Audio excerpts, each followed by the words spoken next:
Infinite projection room begins with the projection of Ultron's world destruction. This video is purely for entertainment and does not infringe on copyrights or laws. The rights to the novel and image belong to the original author. We do not claim ownership.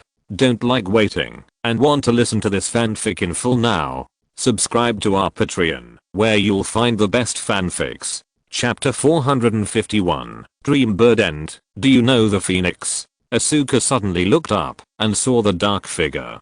Go to a safe place. Asuka stopped the car on the side of the road and put Mayumi down. I must prove that history can be changed. Mayumi looked at the figure going away and suddenly her eyes became blurry. The Asuka going away seemed to overlap with the figure in the past. With the experience from the last time, Asuka directly used the anti-iron missile this time.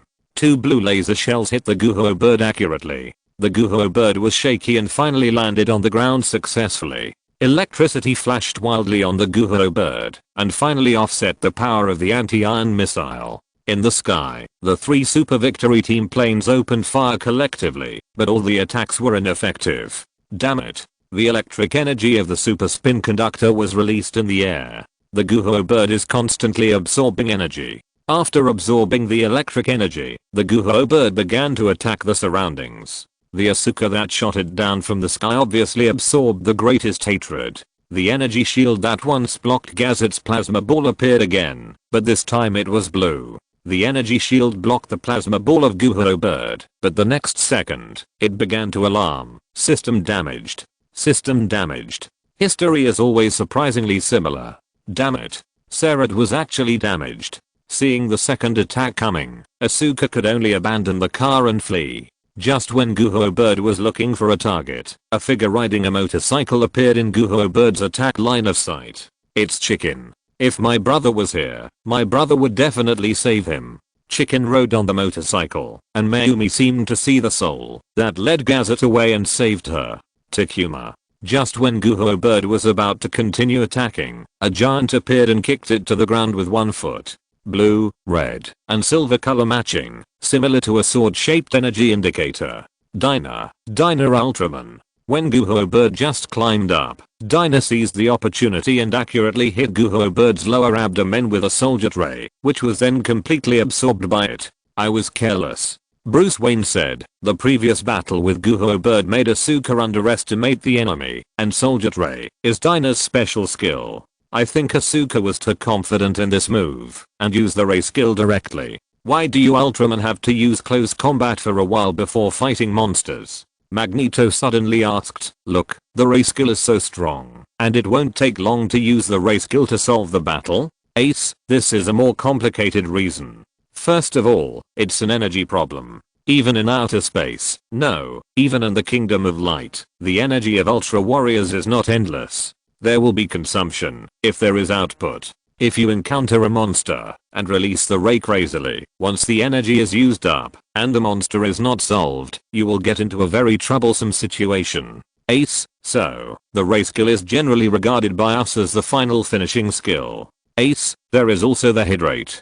As you can see, except for the specium ray, the other rays have a certain pre-swing. If you release the ray skill directly, some monsters may dodge the skill without being injured. The video continues after the soldier ray is invalid. Guho bird counterattacks with a plasma ball end combo.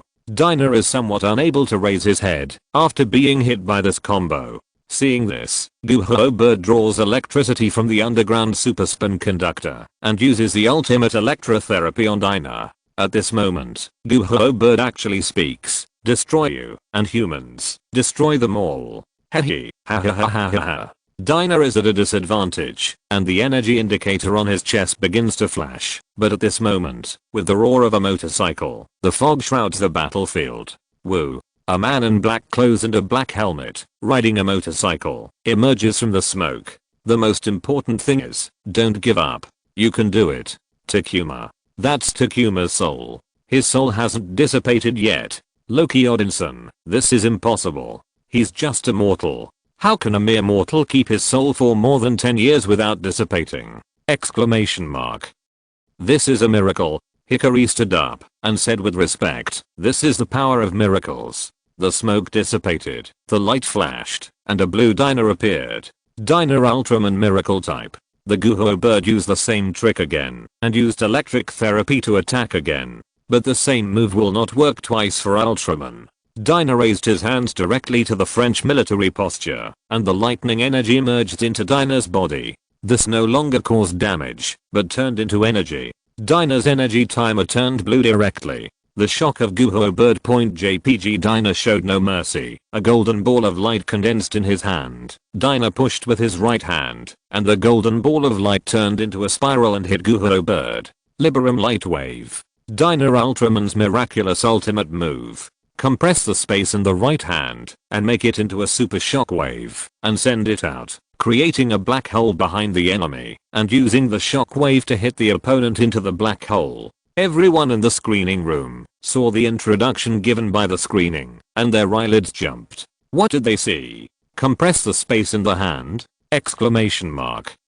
Then turn the compressed space into a super shock wave and send it out. In the end, it can also hit people into a black hole. Damn. With such a strong skill, you were paddling the whole time when you fought Belia, right? Even if this move has a long pre-swing, you can't hit Belia. Why didn't you use it when you fought Belladora? Exclamation mark. Paddy monster. Dyna flew away without taking a cloud with him. And on the ground, smoke was everywhere. A man came over with Jikin in his arms and gently put him on the ground. Mayumi looked at the man in disbelief. The single light of the motorcycle behind him lit up, as if foreshadowing something. After checking Jikin's condition, Mayumi slowly stood up. Takuma. The man opened his helmet, and it was Takuma's face. That's not the Guho bird, but the one you entrusted to me, Takuma. Takuma didn't speak, his eyes revealed coldness and ruthlessness. He took one last look at Mayumi, slowly got on the motorcycle, and left with smoke in the roar of the motorcycle. But Mayumi was not sad. It didn't matter whether he was spiritual or not, or what was in his eyes. It was good that he had been here. Dreambird, and what happened to Takuma's eyes just now? Why were they so cold? It should be that his soul is about to dissipate. Strange said, at least 10 years have passed in that world. Takuma is an ordinary person. Even if it is a miracle, it is too difficult for him to keep his soul immortal for 10 years. Of course, it is also possible that Takuma's soul turned into plasma and instinctively condensed again at this time, but when he spoke to Dyna before, he should have his own consciousness. Wonder, I think Takuma hopes Mayumi will let go of him. That's why Takuma pretended to be indifferent. Everyone couldn't discuss it, and could only decide on an answer that they thought was reasonable in their hearts. Everyone, do you know the Phoenix? Chapter 452. Everyone in the screening room. Oh no, this bastard is going to use knives again. Phoenix? Bruce Wayne said, the bird that symbolizes good fortune in the East. In the East, the Phoenix is a legendary creature, the king of birds, and a symbol of good fortune. Does this have anything to do with our next show? Will the next show be about the Phoenix? Strange also said, I've seen it in the ancient books of Kamatage. It is said that in the universe, there is also a being called Phoenix. It can burn down an entire universe in an instant. It is a well-deserved existence that has surpassed the multiverse level. There is such a terrifying existence? Burn down the multiverse in an instant? Wonder, isn't that the same level as Sithan? Logan, fuck, it's deadly enough that a crazy robot might rush out and blow up the entire universe. And you told me there is a bird that can burn the entire universe to ashes? Strange. No, if it's a phoenix, it won't leave any ashes. Logan, thank you so much. Strange, you're welcome. Ultraman to Gazilda Center. Attack and defense on Air Zilda Center. This is TPC headquarters. In the contact room of TPC headquarters, 2 staff members in red work clothes are trying to contact Zilda Center. What's the situation? The kind old man walked over and asked hurriedly, his face showing anxiety that could not be concealed. Confirming. Hurry. Nothing must happen. At the same time, in a volcano, a pair of emerald green eyes lit up, with endless fierceness in their eyes. The whole volcano shook, because the owner of the pair of green eyes awakened, and a huge black shadow flew into the sky. It was a strange bird, black all over, like charcoal, with dilapidated wings and countless holes. The screening room won't call this a phoenix, will it? The Phoenix has the ability to rise from the ashes. Bruce Wayne said. Later, after the setting of the Phoenix was introduced to the ancient Eastern country, the Phoenix's rebirth from the ashes was also placed on the Phoenix for some reasons. The strange bird on the screen should be the Phoenix before its rebirth from the ashes. My personal guess is that the black strange bird is the Phoenix before its rebirth from the ashes, and there should be something important in the Zilda Center, such as the Guho bird corresponding to the super spin conductor. The Zilda Center can attract so much attention from that old man of extraordinary status, probably because there is something that can make the strange bird rise from the ashes. This should also be the beginning of the prelude to the attack and defense of the Zilda Center. Captain America, our previous attention was on Nori and the others and their thoughts. If TPC still uses a formation to deal with this strange bad with the same formation as for Jobelia, it is very likely that the tragedy of a major defeat will occur again. Strange, at the beginning of the story of Tigger, it was said that the world had been peaceful for many years. In a peaceful atmosphere, it is normal for the development of weapons and the research of tactics to be relaxed.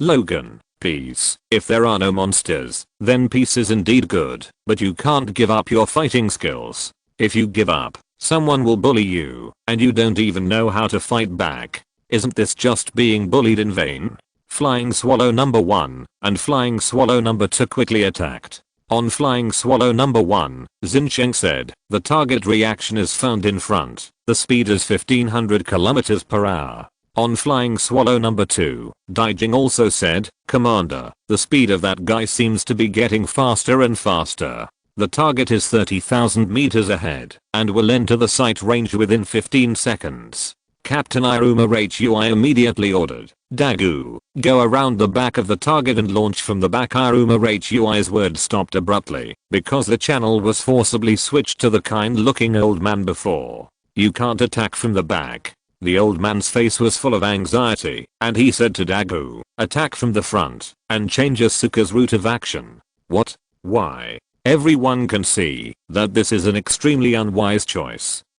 As the director of TPC, I once again reiterate my request. Attack from the front, and make Asuka change his route of action. This director everyone was attracted by the director's words. It was obvious that the other party's intention was to make Felinaro change its position.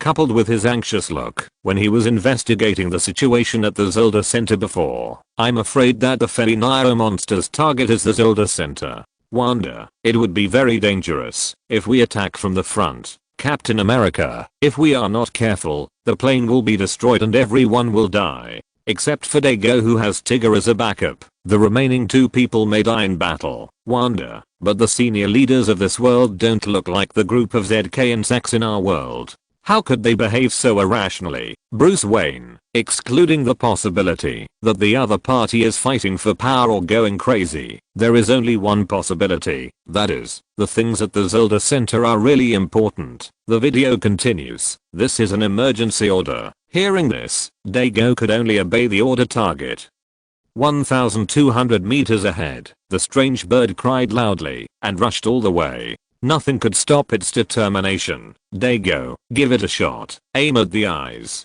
Understood. The Texas cannon takes too long to charge, and there is no time to complete the forward swing in the face of the speeding bird, so it can only use the airborne laser. The emerald green laser hit the bird, forcing it to turn, but in the process of turning, the bird and Heian number 2 rubbed against each other, and Heian number 2 sparked and lost control. The left wing of Unit 2 is damaged, and the monster is fleeing towards Mount Asami. Please answer, Unit 2, please answer. At this moment, Captain Iruma, who was forcibly squeezed off the line, rushed directly into the command room, grabbed the microphone and asked, Unit 2, please answer. Unit 2, Captain. Digging Wells' voice sounded, Dagu and the commander are both seriously injured. At this moment, the director has already answered the call of the rescue team. After a brief inquiry, he said to Iruma on the side, 10 minutes. The rescue team will arrive within 10 minutes. Hold on. Now we can only rely on you alone. Understood, Director. After confirming the situation of his team members, Captain Iruma Hui began to ask the director what was going on. For an amateur to command the experts is a taboo, no matter where you are, let alone on the battlefield. Changing generals before the battle is the biggest taboo, and the tactics were suddenly changed when the battle was about to start. This is as fucked up as you reviewing English all night and the next day you have an exam. You are already sitting in the exam room and have the papers in your hands, but suddenly you are notified that the exam is changed to German. I'm really sorry. Facing Captain Iruma Hui's question, the director did not use his power to pressure him, but said apologetically, I must ensure that the monster does not get close to the Zilda Center. Where is that place? Zilda Center. A neon gate appeared on the screen with a big letter Z painted on it in red paint. As the director spoke, the secrets of the Zilda Center were gradually revealed. This is a military secret of the old Defense Army. Can I ask you something specific? 20 years ago, there was a scientist. As the director spoke, another story began.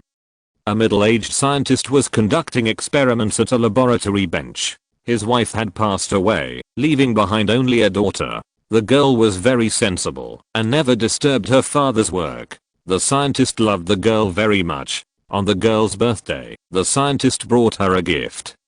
A cockade eel that had just hatched a while ago. The girl liked the parrot very much and gave it a name, Sura. This is incredible, incredible. This will be a completely new energy source for mankind. The scientist published his report. It was a gas called Zilda, which had extremely terrifying power. The scientist's name was Masachi Kanizu. The girl was also proud of her father's success. But Zilda gas was not recognized by most people. What about the safety issue? Faced with people's questioning, Dr. Masachi Kanizu tried hard to explain to people, but people didn't want to listen. Zilda gas did have endless possibilities, but correspondingly, Zilda gas also brought endless risks. Dad, are you going home tomorrow? Yes. Dr. Masachi Kanizu said with a wry smile, I'm going home tomorrow, and all the arrangements after that are cancelled. Is that so? Asami. Dr. Masachi Kanizu asked, do you want to go to the zoo? Okay, yeah. Dad, Sira wants to go too. A smile appeared on Asami's face. She hadn't gone out to play with her father for a long time. Okay. Dr. Masachi Kanizu had a happy smile on his face. Because of his work, he seldom accompanied Asami in recent years. Let's go together. All three of us must go. No one can be left behind. Yeah. Dr. Masachi Kanizu's sense of loss was swept away. Since he couldn't be a great scientist, he might as well be a good father. Okay, Asami. I'll go pack up. When I get home, I'll take you and Sira out to play. Okay. Dr. Masachi Kanizu hung up the phone with a smile. Asami. Captain Iruma Kei said, the girl who died in the explosion more than 10 years ago. It was her, right? Yes. The director nodded and said, I think you have guessed the rest of the story. Everyone in the screening room, oh no, this bastard is going to cut again. I tried a new way of writing. I want to make the scene transition smoother, so it may look a little messy. Chapter 453, as long as I'm alive, I will do my best. Asami.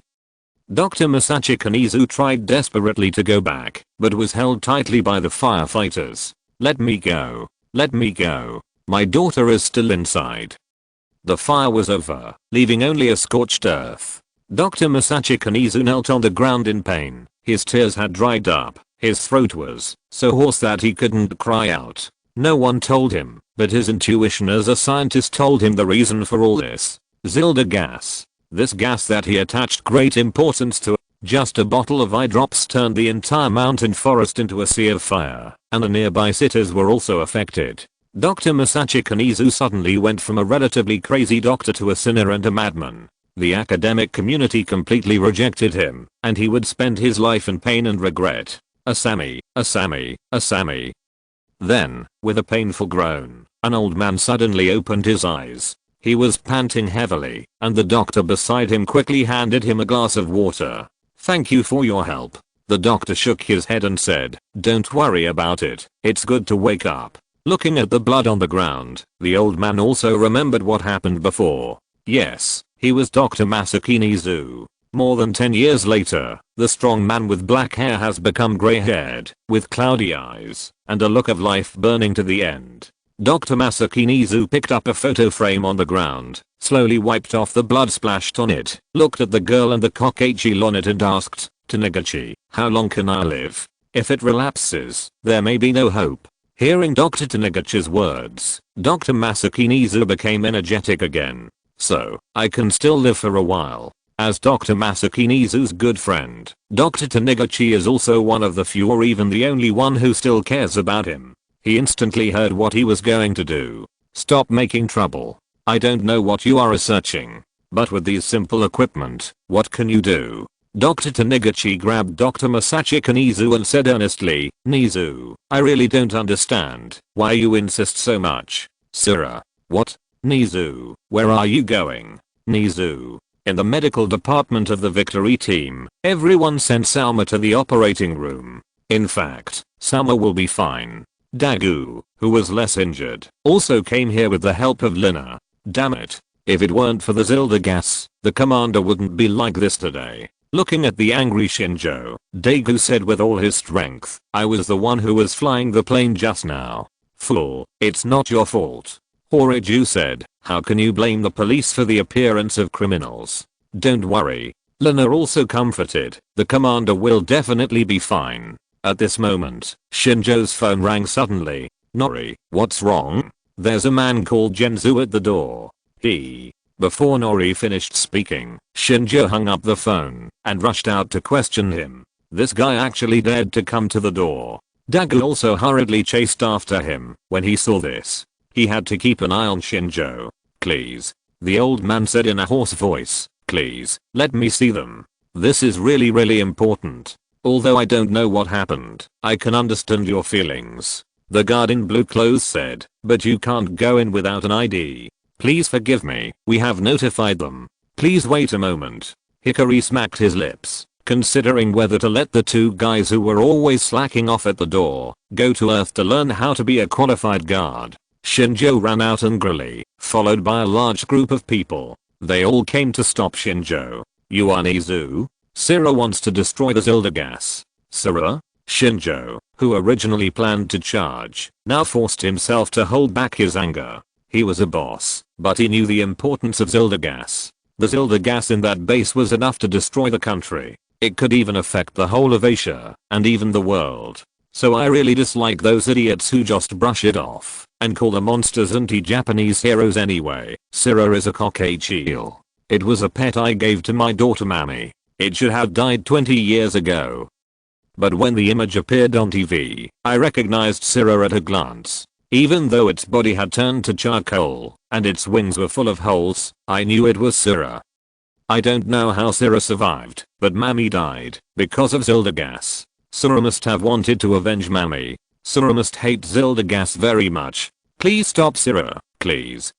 Why not destroy the Zilda gas?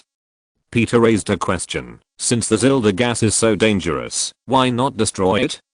Although the power of that thing was not directly broadcast in the screening room, we can get clues from just a few words. Wayne said, "A bottle of eye drops sized Zilda gas can turn a mountain forest and a city into a sea of fire. If there is even the slightest problem in the destruction of this thing, it will be a natural disaster. I think there is number 100% safe way to destroy it, which is why Zilda gas has been preserved to this day." "Where are you going?" "I still have unfinished work." "Are you still studying Zilda gas?" Shinjo grabbed Dr. Nizu's collar and roared, "Your daughter died from Zilda gas." "Shinjo." Dagu pulled Shinjo away, and his emotional intelligence was reflected at this time. "Doctor, are you still studying it in order to destroy Zilda gas?" When Shinjo heard this, he immediately knew he was wrong and hurriedly apologized. "I'm so sorry, I didn't know that." "It's okay."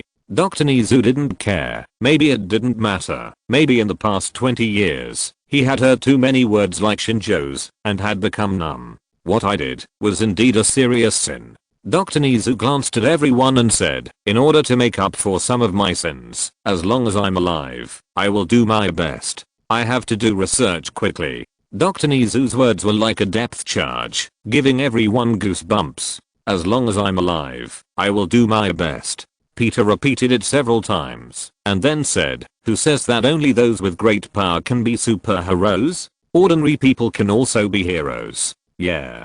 Bruce Wayne said, "Although it's not good to say this, if the experience of Dr. Nizu is placed on an ordinary person in our world, I'm afraid a brand new supervillain will be born. You may only see the pain of losing his daughter. In fact, what Dr. Nizu has endured is far more than what we see." Bruce Wayne said, "First of all, it's the pain of losing his wife. It was mentioned in the previous screening, but it was just mentioned in one sentence. His daughter Asami can be said to be the spiritual pillar of Dr. Nizu." Bruce Wayne continued, "When his experimental research was interrupted, this was his lifelong research, and he exhausted the energy of the first half of his life. You have to know that for an experimenter, the experimental results can be said to be as important as his life. No, it is more important than life. Especially something like Zilda gas that has exhausted half of his life's energy." But when the Zilda gas was denied, he took the initiative to take Mammy to the zoo, which also shows the importance of Mammy.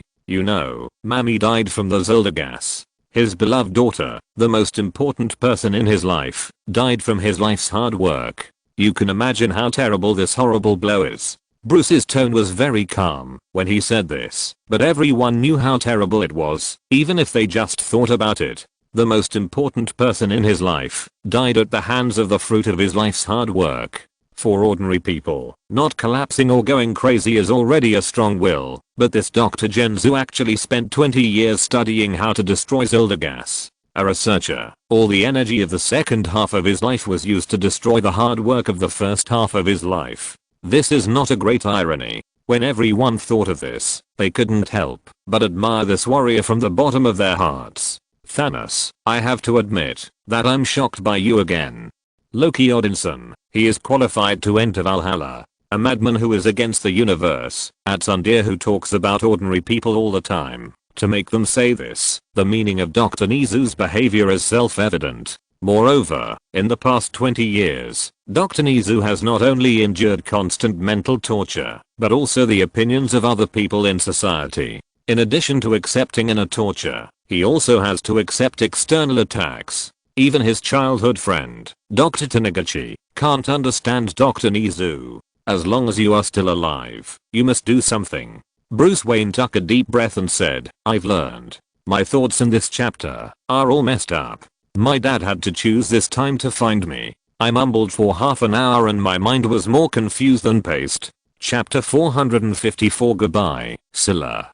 Dr. Nizuma Sachika dragged his old body away. Just as he said, he still had unfinished work.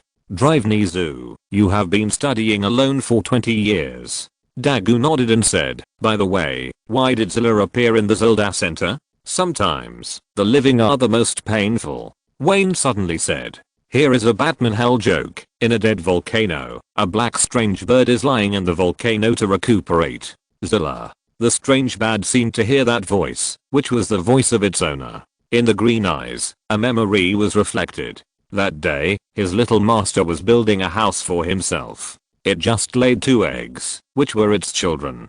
The little master has been thinking about what name to give his children.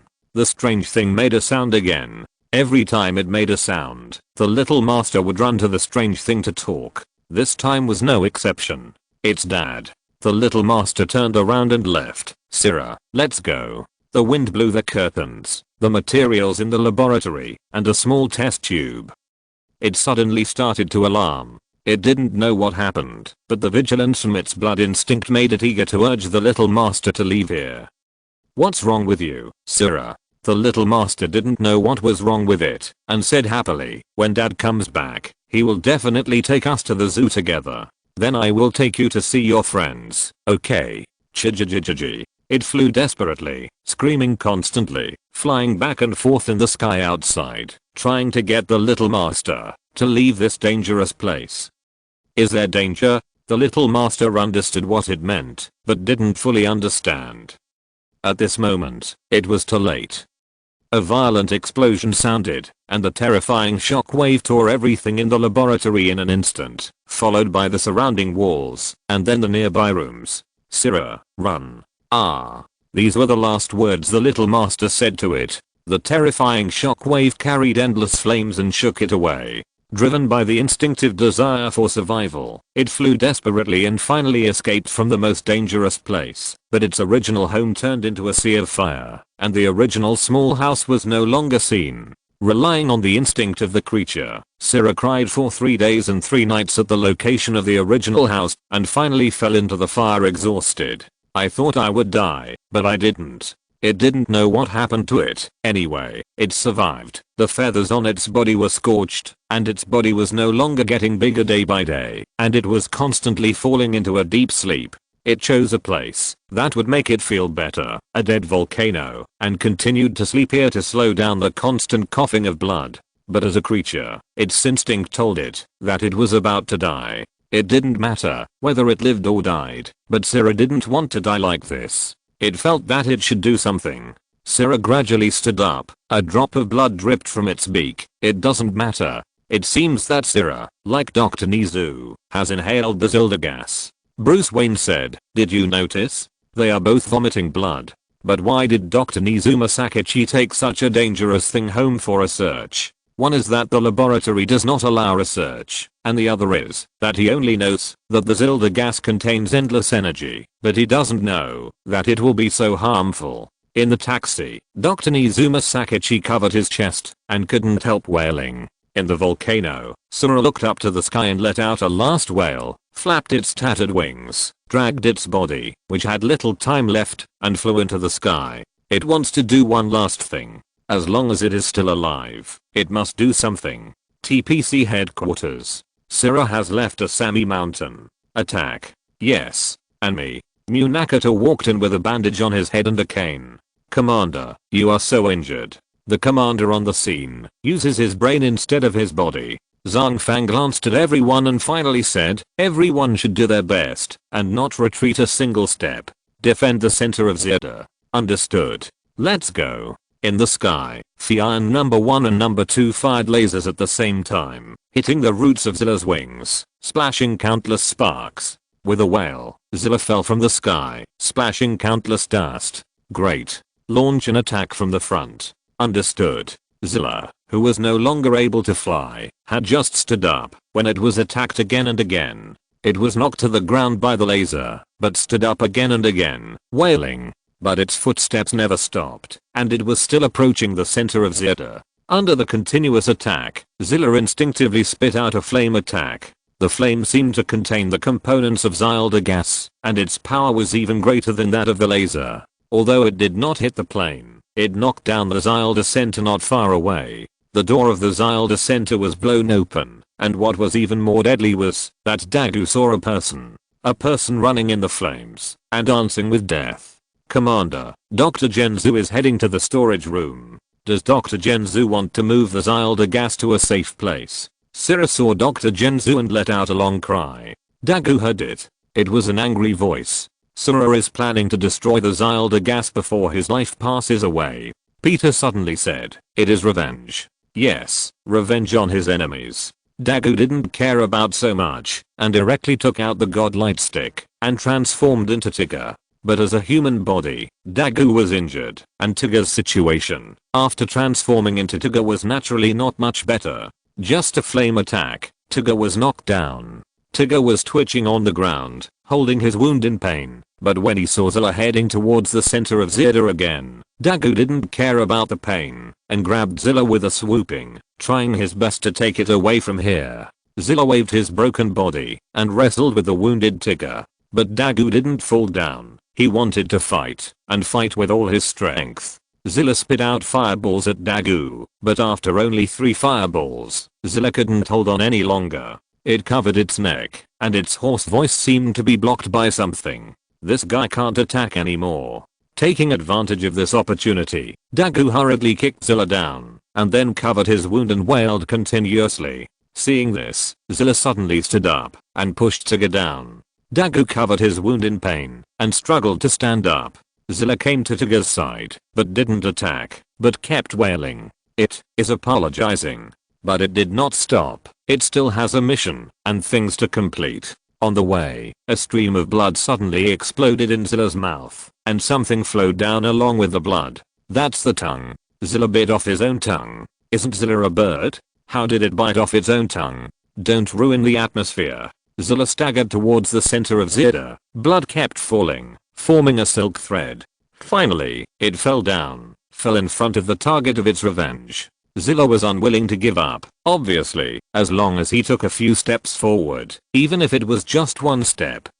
The wailing resounded through the sky, and even the members of the victory team who were supposed to destroy it could not help but stop attacking.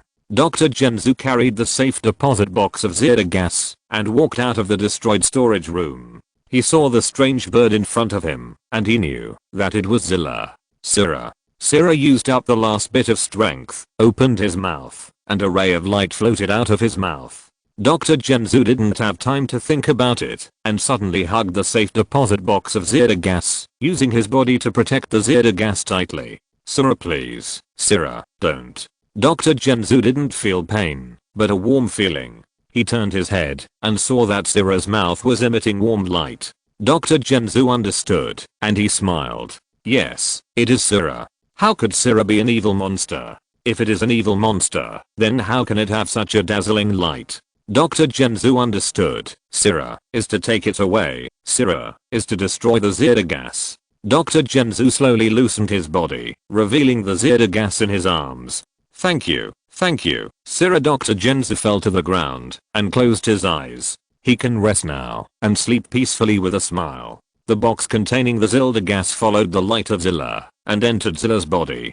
Zilla flapped his broken wings desperately, wanting to take the Zilda gas away from the earth, leave here, and fulfill his last wish. However, it could no longer fly. The commander slowly closed his eyes. He understood that they were wrong from the beginning. It planned to swallow the Zilda gas from the beginning. Zilla, Lina asked in a crying voice. Actually, you want to save the doctor, right? What did I do? At this moment, Xinsheng's view of the monster changed a little. Dagu slowly stood up and supported Zilla at the last moment when he was about to fall. Dagu and Zilla looked at each other. Zilla understood. It slowly closed its eyes and leaned on Tiga's body. It could rest. Shinjo, get ready. Zhang Fang said with a spirit. This is Zilla's last wish. Let's take it away. Understood. Shinjo nodded. His face was extremely calm. Fion number 1 and Fion number 2 took Zilla's body to the universe with the chain. Dr. Genzu had a smile on his face. His body gradually turned into light and flew into the universe, merging with Zilla. Light. The light flew into Zilla's body, and Zilla's body burst out with an extremely dazzling light. At this moment, even the supernova in the entire universe is not as dazzling as Zilla. Phoenix Nirvana, rebirth of light. Zilla's originally burnt feathers faded and turned into dazzling golden threads. The dilapidated phoenix crown on his head also turned into a gorgeous crown at this moment. Tiga, who was leading the way in front, looked back at this moment. Tiga could not make any expression, but his heartache and love were self-evident. Follow my light, you won't get lost. Tiga's body also turned into a beam of light, and countless light particles turned into a set of golden roads, extending to the endless distance. Tiga is guiding Sira with light. Lina looked at the light, put her hands together, and blessed sincerely. Follow the light, Sira, follow the light, you won't get lost in the universe. Sira followed Tiga's light, and flew into the distance. On Sira's crown, there was a girl in red and a man in black. Sira. The girl called out, and Sira made a long cry again. The light faded away, leaving only the people who were still thinking about Dr. Nizu's words. As long as I'm alive, as long as I'm alive, I must do something. I must do something. Ultraman Tiga, Battle of the Zilda Center, end. 10 minutes of rest. Here, Peter handed the river god a tissue and wiped the tears from his face. As long as you are still alive, you must do something. These words echoed in everyone's mind. This screening will also be a story that everyone will never forget in their lives. Yes, everyone is injured, but everyone is doing their best. Hikari said. Deiko, Munakata, Scylla and the doctor. Everyone is seriously injured, but everyone is doing their best. Just like Dr. Nizu said, as long as you are still alive, you must do something. Why did Dr. Nizu turn into light? And Scylla's final Phoenix Nirvana? I don't know. Maybe Tiga will tell us the answer. I have a question. Peter looked at everyone and asked. Everyone is doing what they should do. Everyone. the Doctor, Scylla, the Victory Team and Echo. None of them did anything wrong. But why did it turn out like that in the end? None of them did anything wrong. Yes, no one is wrong. I don't know who smiled bitterly and said, "This is a war of good people." In a word, should we put the Easter egg of Scylla in Tega's radio drama? Reminder, this is different from Xiaomeng's story. That Easter egg only mentions Scylla in one sentence. Chapter 455 Ultraman Tigger, The Devil's Prophecy. Peter was silent. He realized the cruelest thing in the world. That is the war between good people. No one was wrong. They were all working hard to protect the world. But in the end, it turned out like that. It's still a lack of communication. Hikari said, if people could know what Scylla thinks, maybe there would be less tragedy.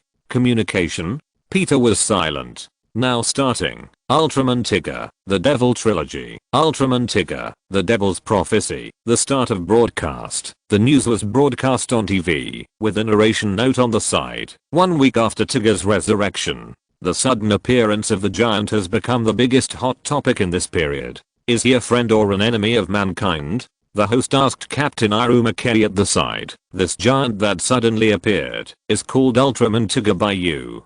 Captain Iruma Kerry, is this Ultraman a friend of our human beings? Is it possible that he will pose a threat to us humans? Captain Iruma Kerry smiled politely and said, Ultraman Tigger, he has power and ways of thinking that we humans cannot understand. As for where he came from, our Victory Team is still investigating this issue, but our Victory Team unanimously believes that it appeared to protect us humans. When Ultraman first appeared, it saved a member of our Victory Team and defeated the monster Melba that caused the sky to collapse. I believe that Ultraman Tigger is full of goodwill towards us. Is that so? The female reporter nodded and said, thank you very much for accepting our interview in your busy schedule today. Avengers building. Although Tigger is indeed a human, and Ultraman is also a friend of humans, isn't it a bit too decisive for Captain Iruma Kerry to say these words before he has figured out everything? Facing the question raised by Dr. Banner, Nick Fury's voice suddenly rang out from the phone next to him. Doctor, there is nothing we can do about it. Before Tigger confirms that he will attack humans, no matter how much suspicion the Victory Team has about Tigger, they will choose to say that Tigger is a friend of humans to appease people's hearts. If necessary, even if Tigger destroys a city, they will choose to suppress this news. Okay, I know, you can shut up, Nick. In a secret base, Nick Fury hung up the phone with a dark face. There were 2 experimental reports on his desk, one for vampires and the other for that unknown liquid. These guys are a bit restless. Nick Fury looked at the reports submitted by his agents and found that some vampires were trying to make some big moves recently. What the hell are these guys doing? The Bat God's Advent ceremony. Can you show me? Suddenly, a voice came from behind Nick Fury. Nick Fury turned around suddenly and saw a bald man in white clothes looking at him kindly, probably. Then, the other party took the information in his hand without waiting for Nick Fury's consent. Nick Fury knew the other party, Ancient One, a guy at the same level as God King Odin in the SHIELD information library. After reading this report, Ancient One showed a trace of helplessness on his face, waved his hand at Nick Fury and left. Image continues. Victory Team base. Everyone is gathered together to watch their captain on TV. Captain is so beautiful. Yes, she is very photogenic and has a very good temperament. Yes. Listening to everyone's praise for the captain, as the only woman at the scene, Lina said unconvinced, if it were me, I would also look good on TV. No one paid attention to her, and everyone's attention was focused on the TV. Did you hear me, Team Dagu? I can hear it. Wayne said, through Lina's address to Dagu, I can now judge that at least the Flashman Annihilation War and Scylla's story in the Flashman trilogy are after the Devil's Prophecy. Lina's address is obviously more unfamiliar than later. In Scylla's story, Lina directly addresses Dagu, not Team Dagu. Something's wrong. On the screen, the female host suddenly lowered her head. This can be said to be a live broadcast accident. Are you okay? Captain Iruma Rachu, I saw that the other party seemed to be a little bit wrong and hurriedly stepped forward to ask, but the next second, the female host raised her head and showed a completely different face. A numb face like a dead person, purple lips, grey complexion, empty eyes, fluffy hair and a light yellow skirt. And woohoo took off. Tsuburaya makeup artists showed the world their power. Suspended in the air, a voice echoed in everyone's mind. I tell you, the earth will be reborn soon. The sacred fire will burn all the filth clean. Ha ha ha ha. The Kiriloids will rule the earth under the leadership of the great god Kiriloid. I will prove it to you right away. The next second, an arc flashed, and the suspended female host fell down suddenly. Ambulance, call an ambulance. The staff in the live broadcast room were busy saving people, and Captain Iruma immediately called the victory team. The specific situation is unknown now, but it is certain that someone used some kind of remote control method to control the victim. All personnel enter the number 1 alert state. Nori will check what the so-called Kiriloids and Kiriloid god are. Got it, Captain. Please be careful. Captain Iruma had just walked out of the door when she suddenly felt something was wrong. This is a talent she was born with, and she has survived many times with this talent. She turned her head suddenly and looked at a building in the distance. The sacred flame will burn away all the filth in the world. Captain Iruma Hui's mind suddenly appeared this sentence, and the next second, a terrifying pillar of fire surged out from the ground, engulfing the building and all the humans in it. The flame spread, and a strong shockwave swept across the surroundings. Under the strong sixth sense warning, Captain Iruma Hui hid behind a pillar and used the pillar as a shelter to avoid the impact of the shockwave and heatwave. The castle of the broadcasting building was instantly shattered by the shockwave, turning into sharp blades and flying into the building. Several innocent staff members were pierced by the glass fragments carried by the shockwave and then hit the wall hard. The flames were spreading and people were crying. Iruma Hui hurriedly ran to check on the injured staff members, but under the attack of that level of shockwave, countless glass fragments pierced the bodies of these innocent people. Iruma Hui, who had rich battlefield experience, saw at a glance that these people were basically hopeless. She didn't hesitate, immediately put these people down, went to rescue others, and at the same time, contacted the victory team to pass on the situation here. The one who came here is not kind. Several people also had gloomy faces. Bruce Wayne, this absolute human racist, all his non-killing is aimed at humans. Seeing that an alien killed so many humans for demonstration and detonated an urban area, he couldn't stand it. In other words, this is not the same world, otherwise Bruce would let these guys know what Batman is. River God, I thought she was going to save people. Captain Iruma is indeed saving people, but some people can't be saved. Bruce Wayne said, although I don't know how Captain Iruma was unscathed in that attack, those people are indeed beyond saving. On the battlefield, doctors need to learn to judge which people need to be treated and which people need to be abandoned. The standard is a possibility of saving them. Those people who were pierced by glass fragments were seriously injured and basically beyond saving. One of them even had half of his head blown off. In this case, it is understandable that she gave up those people to save those with lighter injuries. Image continues. TPC base. A meeting of TPC executives started here. The Doves on the left, the Hawks on the right, and Soe, as the director, was in a neutral position to mediate. Director Soe spoke first, pointing his sword directly at the giant that appeared a few days ago. Do they think that giant, that is, Ultraman Tiger you mentioned, will become an obstacle to the defense of the earth? Do you think it is appropriate for you to say such careless words on TV? The highest authority of the Hawk faction, the director of the TPC Police Bureau, and a former naval officer, G-Gang took the lead in attacking. Although what was said on TV had to be said regardless of whether it was sincere or not, this did not prevent G-Gang from using it as a spearhead for attack. Iruma Hui said fearlessly, "Rash. I don't think I'm rash. That's the feeling I got after observing Ultraman's actions, and I'm quite sure." Confident? Humph. Jigen stood up directly, fanning the paper fan in his hand, and said, "I think this is a woman's intuition." Police chief. Another Dove officer said, "Captain Iruma is the person in charge of implementing the plan to negotiate with extraterrestrial creatures, so I think we should respect the captain's opinion. Relying on this kind of intuition, can you take on the task of defending the front line of the earth?" Wonder, what does that old man mean? What's wrong with intuition? Exclamation mark. Wasn't my intuition right that time? Exclamation mark. Logan, girl, calm down. What Jigen said is actually very right. Such a big thing as defending the earth cannot be undertaken with just a few words or an intuition. This is the lives of billions of people on the entire earth. Sarah just mentioned it in passing. If I want to write it into a complete story, it will take some effort. Just treat it as a side story like Knuckle.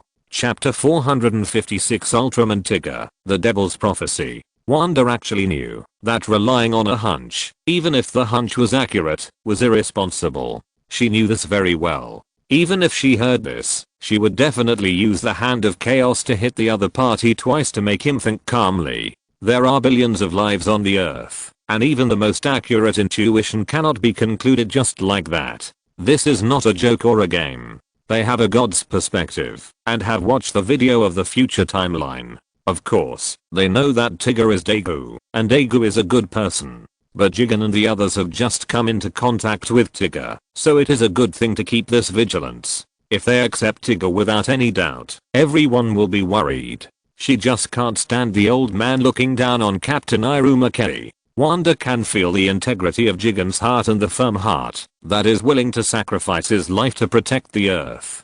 But understanding is understanding. She is just unhappy. Seeing this, Vision silently brewed a cup of tea for Wanda. Wanda took the tea and blinked violently. Xiaohuan, did you just become ethereal? No. Strange. I always felt that your body was a little transparent. The video continues. I've said it before. I've always been against disbanding our Earth Defense Force. Although it's a peaceful era now, you never know when a country will launch an aggressive war.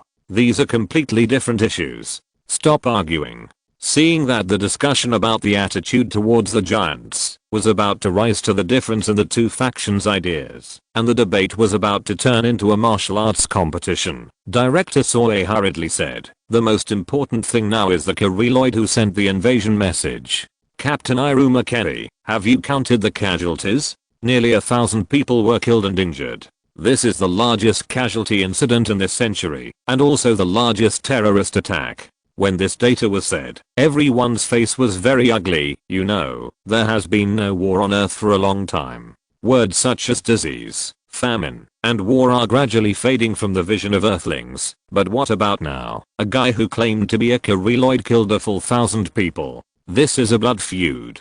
Director Ji Gang threw his beloved paper fan to the ground fiercely and said angrily that he must find that bastard and make him pay the price. This is our Earth. Our home. We must protect it with both hands. Anyone who dares to come to the Earth to make trouble, no matter what it is, I will make it pay the price. Ji Gang is not a bad person. At least he is the most serious one in protecting the Earth. He gives me the feeling that if necessary, he will definitely use his life and his flesh and blood to build a wall to protect the Earth. It's just that he has a bad temper. Fian number 1 flew over the previous explosion.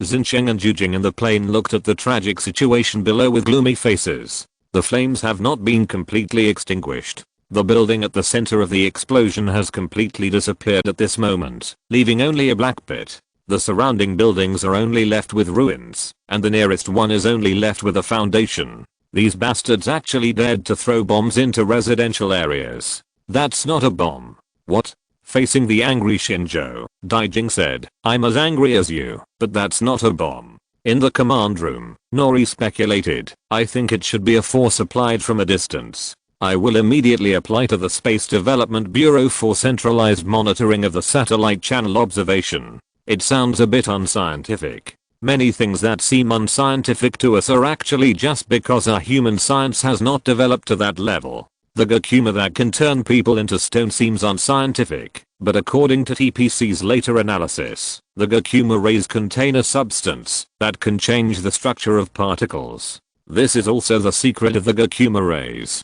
The group of terrorists who call themselves Kiriloids, their previous remote control, and the subsequent explosion incidents all used a technology that we can't know. Commander Munakata nodded, and then said to Captain Iruma beside him, Captain, you should go and have a rest. It's okay. This will take some time. Captain Iruma Chui nodded after hearing this. She was very tired after the explosion and the fight with the Hawks for most of the day. Iruma Hui walked along the corridor of the TPC base with a tired face. Suddenly, she saw a blue object floating in front of her. I'm Iruma Kelly. Something's going on here. What's wrong, Captain? I saw it. A blue thing floated past my eyes. But there's nothing on the surveillance. Nori. Munakata patted Nori's shoulder and said, look carefully and pull up all the nearby surveillance. Captain, where are you? I'm going to meet you now. Trivia. In the setting, during the old Defense Army period, Captain Iruma Kelly saved Munakata's life. My dormitory. Maybe I'm too tired and dizzy. This is an emergency. Don't be careless. Munakata picked up his equipment and walked out. I'll go over now. The enemy's methods are unknown, so it's better to be careful. Okay, thank you for your help. Iruma Kelly sighed and picked up the photo on the table. That's her son. Who? Iruma Kelly's instincts kicked in again, and she turned around and took a fighting stance.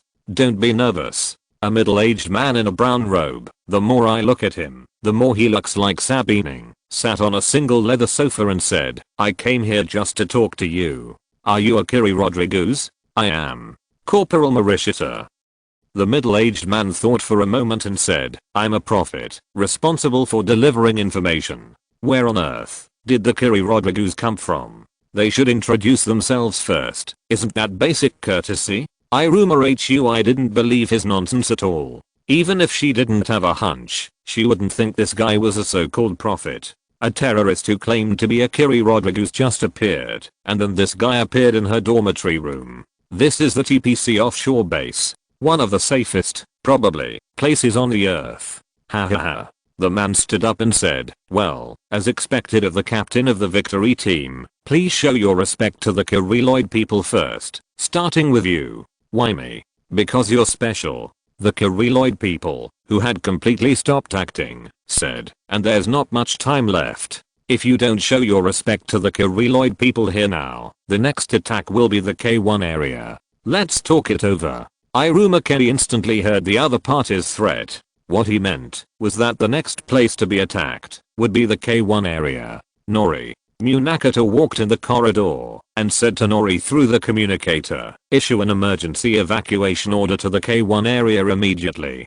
Level, the highest level. Command, but the highest level. I will be responsible for all the consequences. Human life is above everything else. We can't let these bastards kill people anymore. Yes. Deiko, you go contact the police department. Lina, you are responsible for contacting Director Soe. I don't know who is in charge of this matter. Block the TPC base and capture them alive. Yes. Yes. Everything here was broadcast to the command room by Iruma Kelly, who quietly pressed a special control button. Iruma Kelly dormitory. Seeing that Iruma Hui chose to surrender, the Kiriloid said even more arrogantly, the sacred flame can burn all filth.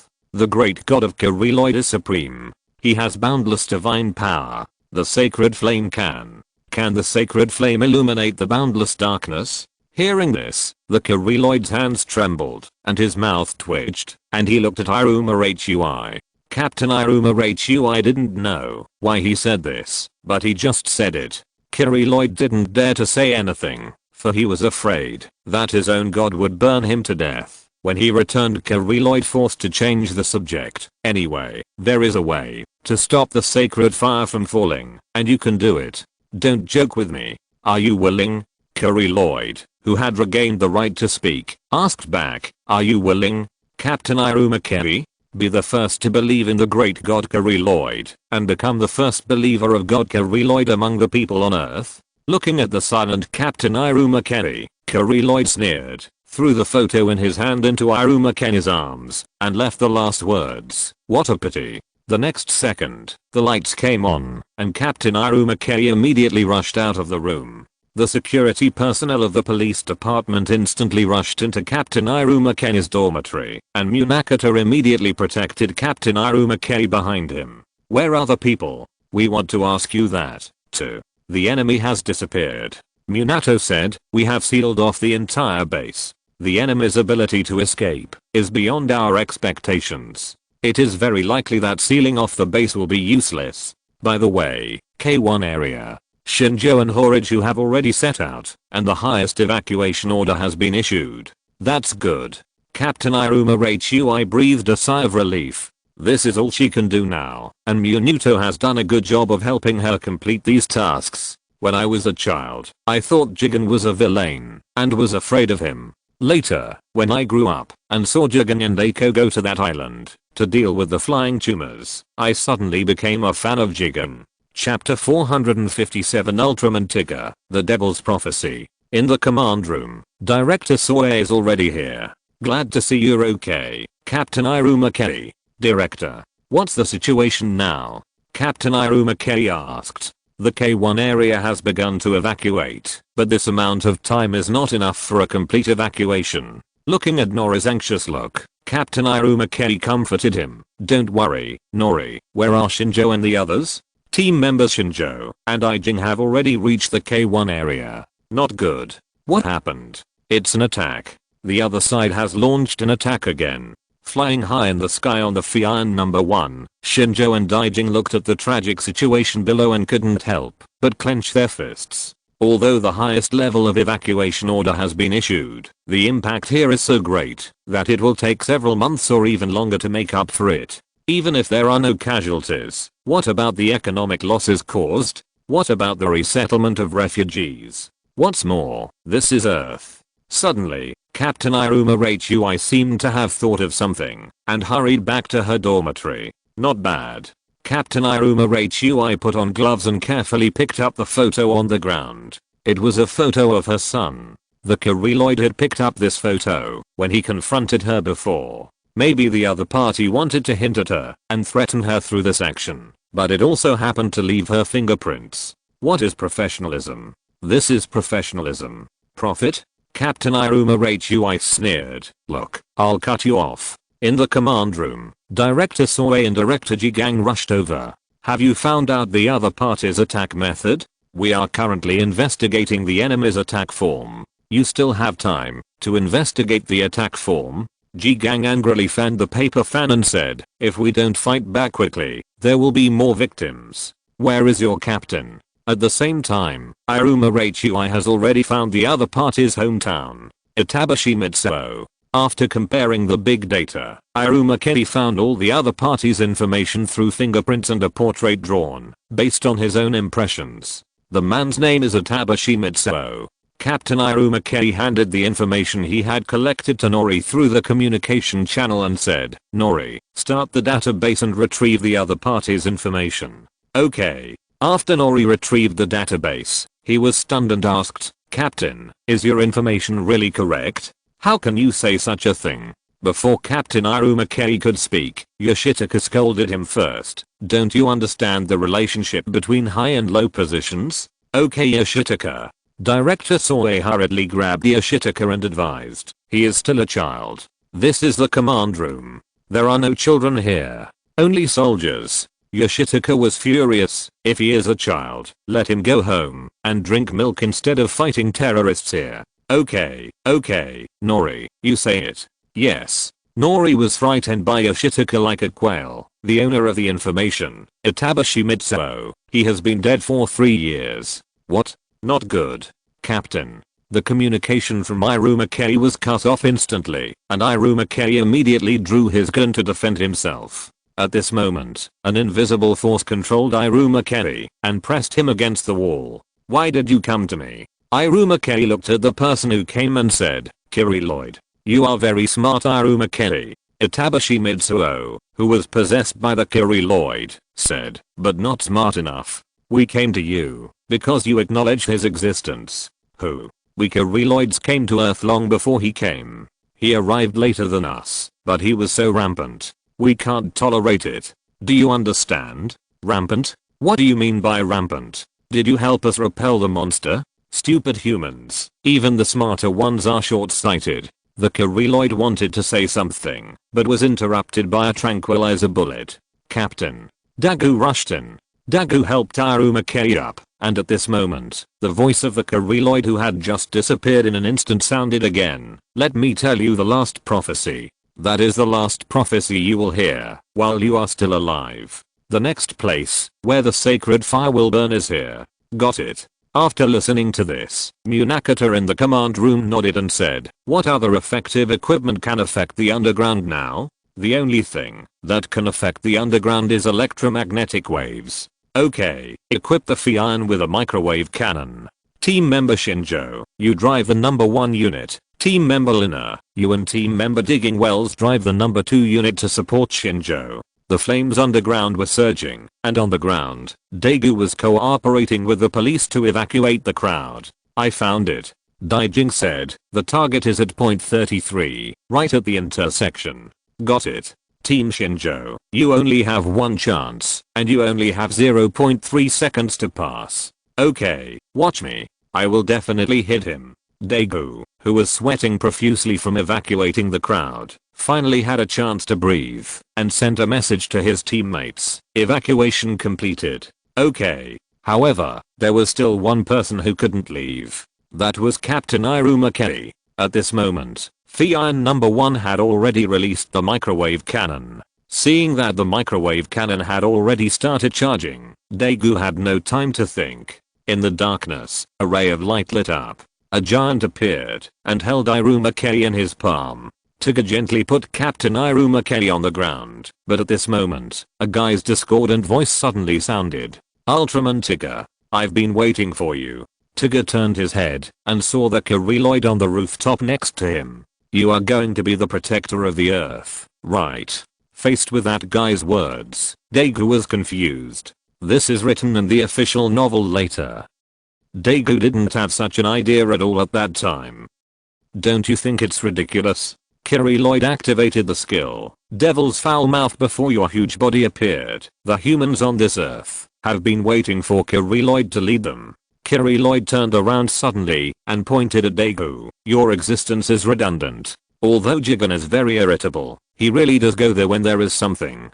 Chapter 458 Ultraman Tigger, The Devil's Prophecy. Faced with the Kiriloid's bullying, Daegu was confused. I'm just a pilot of the victory team. How did I become the protector of the earth? The Devil's Foul Mouth continued. I want to show you the power of us Kiriloids. Let you experience, we Kiriloids. Angry. The Kiriloids raised their hands high, maybe in the French military posture or maybe to praise the sun. Anyway, the next second, the earth cracked, endless flames gushed out from the ground, and a giant as tall as Tigger appeared on the ground. Is this the prototype of the Kiriloids? The white body is wrapped with black stripes. There is a glowing organ on the left chest. There is an orange light on the forehead, and the pattern on the face is like a crying face, and it is unknown whether it is mourning for their god. It's very likely, and its body has become as big as Ultraman Tigger. He wants to challenge Ultraman Tigger. Kiriirad shouted Kirikiri and started fighting with Tigger. He raised his hand and swung it with the fundamental purpose of using his claws to attack Tigger. Its claws are harder than any material on earth.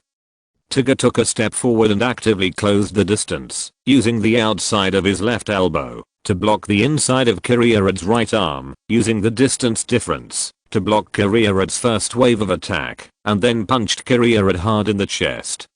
Facing Kiriirad's attack, Tigger used his agility to go around, and then took the opportunity to grab Kiriirad's arm, stretched out his right arm, and swept it across, turning it into a long sword, and slashing it hard at Kiriirad's chest. Kiriirad, who was hit hard in the chest twice in a row, felt very bad. The next second, he was lifted high by Tigger and thrown away. Kiriirad completed a backflip in the air and then landed smoothly. He immediately turned around and stared at Tigger's movements. At the moment Tigger rushed over, he kicked Tigger away with a side kick. Tigger flew hundreds of meters and hit a building hard. Kiriirad nodded with satisfaction, but the next second, Tigger stood up again. Facing Tigger, who stood up this time, Kiriirad stretched out his claws and posed and rushed up again. Kiriirad took the opportunity to grab Tigger before he could react and grab Tigger's face with one claw. The evil Kiriirad tried to suffocate Tigger. Tigger grabbed Kiriirad's claw with his strength advantage and then followed closely with an elbow strike to hit the place that he had attacked continuously before. The severely injured Kiriloid fell into a disadvantage again, and Tigger seized the opportunity to throw him to the ground. Tigger took the opportunity to send a hand-light bullet to hit Kiriloid's waist. Although it was just a small skill that was released instantly, it still caused considerable damage to Lloyd. Lloyd covered his waist and retreated in pain. "Gie, you don't have martial ethics. You said you would fight in melee, but you threw spells." Tigger crossed his hands on the crystal on his forehead. A blue-purple light lit up, and Tigger switched his form. Ultraman Tigger, air type. After switching, Tigger's speed suddenly increased by more than 10%. He kicked Lloyd's lower abdomen with a running and spinning side kick, knocking him back. Lloyd rushed towards Tigger in pain, and Tigger easily dodged the attack with an agile posture, and then a spinning hand knife slashed Lloyd's back fiercely. Lloyd was beaten to a state of disorientation.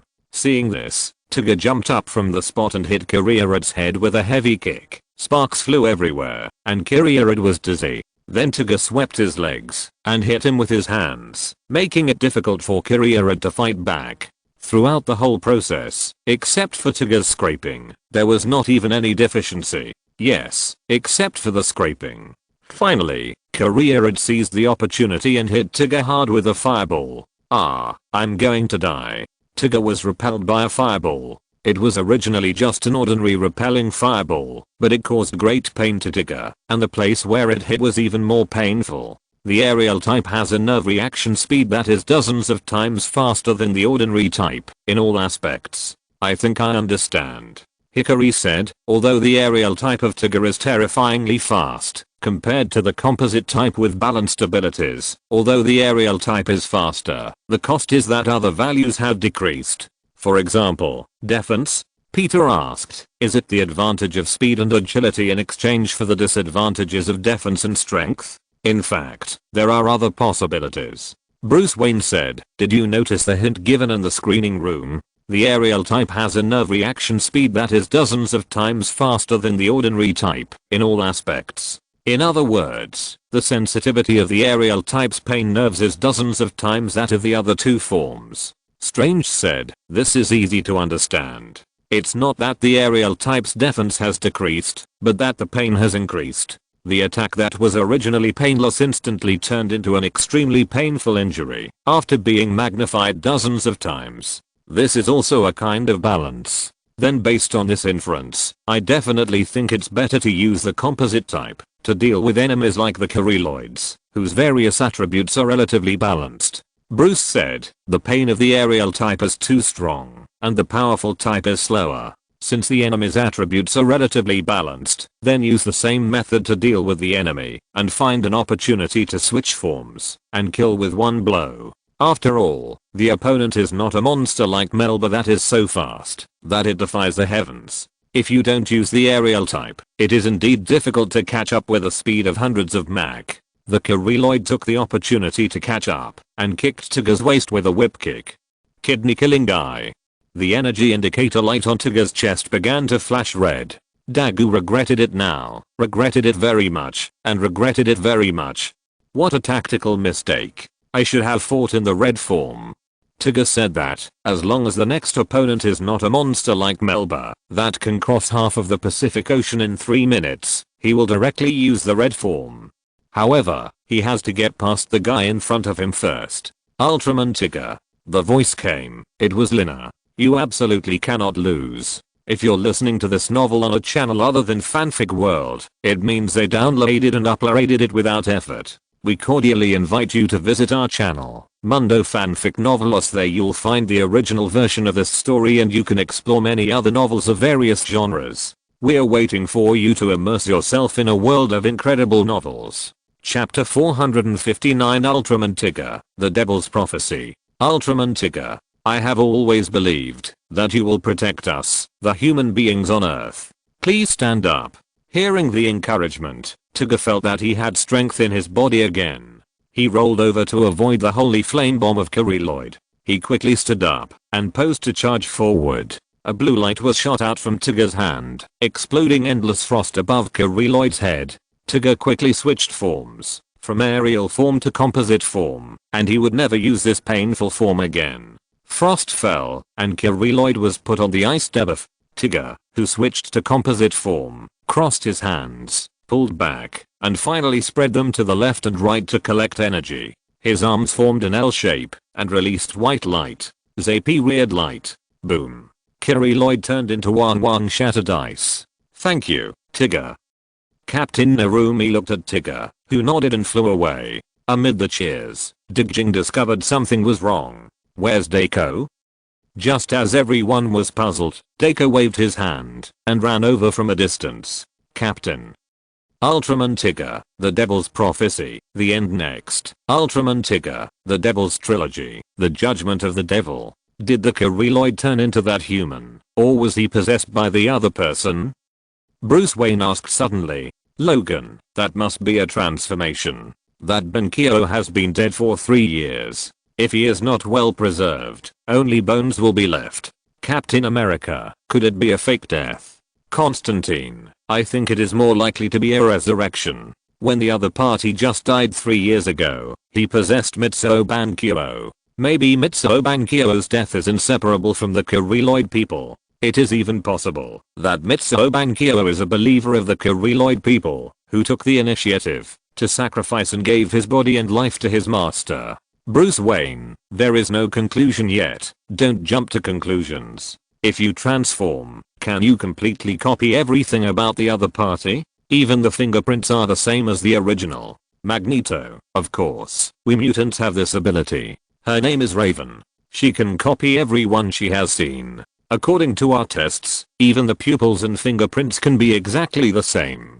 Bruce Wayne, it's an incredible ability. Have you found a way to crack it? Magneto, Charles can use his ability and mental power to distinguish Raven. Bruce Wayne nodded and silently noted this. It's time to get a brainwave analyzer. Strange, did you notice his sentence? When the Kiri Lloyds were bragging about how powerful they and the so-called god of Kiri Lloyd were, Captain Iruma K said something that made him hold back the rest of his words. Peter Parker, which sentence? Bruce Wayne, it was Iruma K who asked the Kiri Lloyds whether the sacred flame could illuminate the endless darkness, right? Strange, yes, that's interesting. Strange, in the years before my debut, I also followed the official Wizards of Kamatage to carry out several missions, such as repelling evil gods from other worlds and dealing with some cult organizations. Constantine, repelling some evil gods? Are all your novice missions so awesome? Strange, they are all inferior evil gods whose names are not even worthy of being recorded. They are definitely not comparable to dimensional masters like Dormammu. Dimension masters like Dormammu are all dealt with by the supreme sorcerer, that is, the former master Ancient One and me now.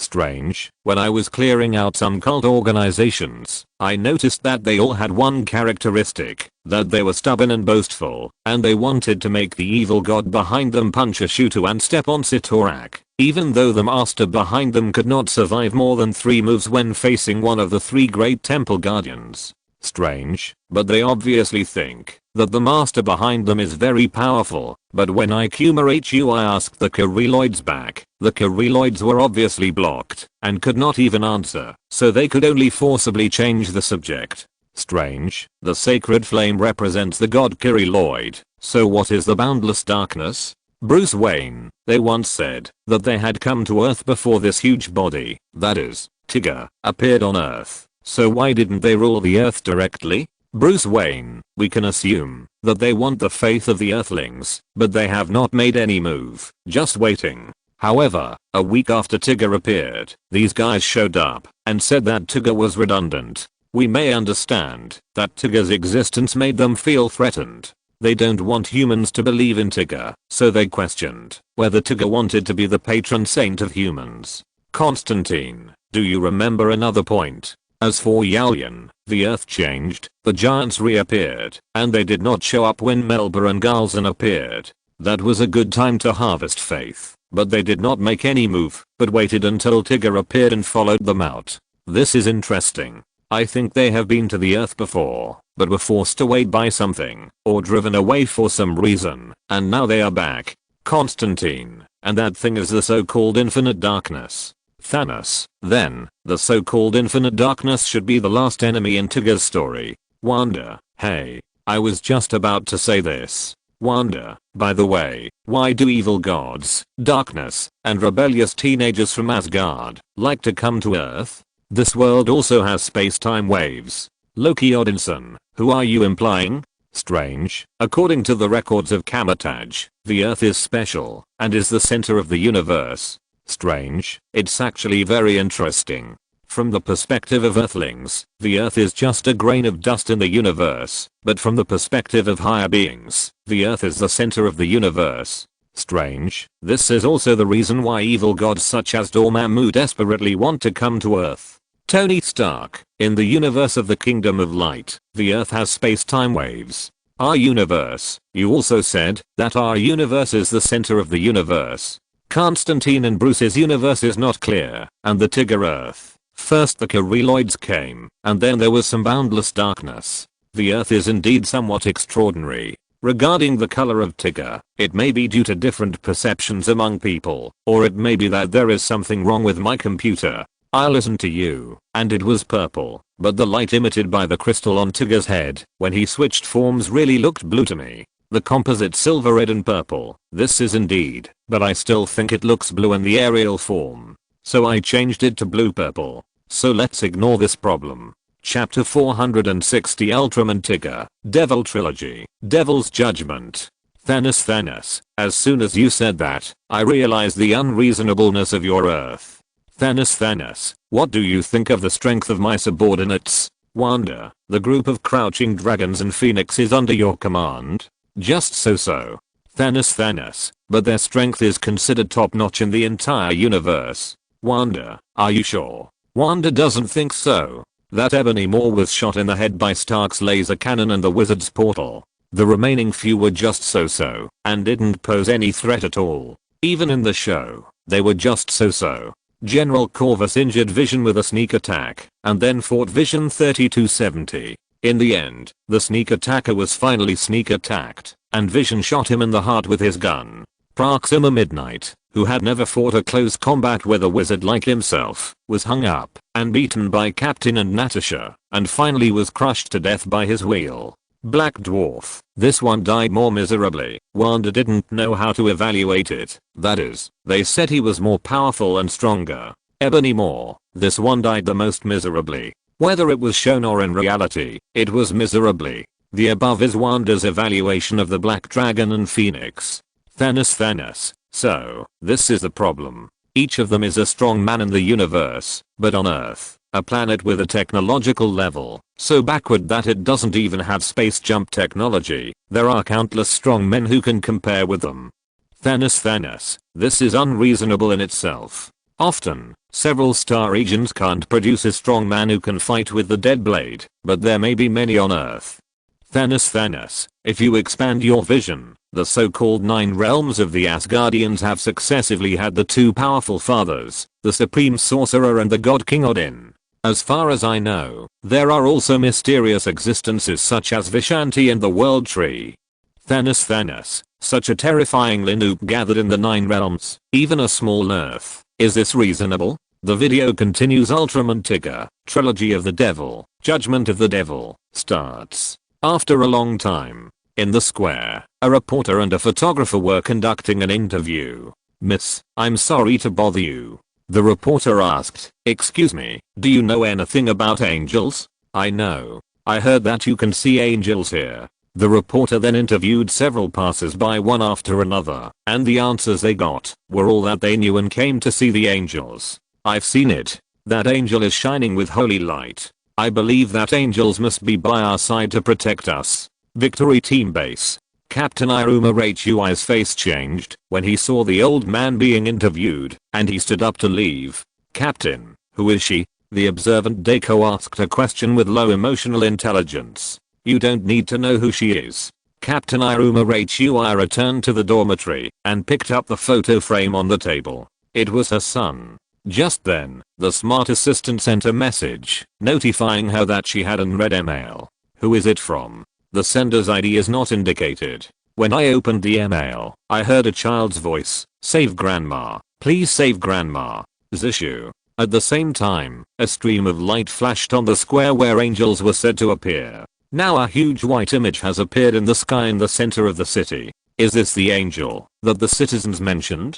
The reporter was still broadcasting live. She held up the microphone and said, "Many citizens have gathered here to watch. The shape is still changing and has not yet taken shape. In the victory team's command room, Lina looked at the clouds that were taking shape and couldn't help saying, "It's so beautiful, but it feels weird."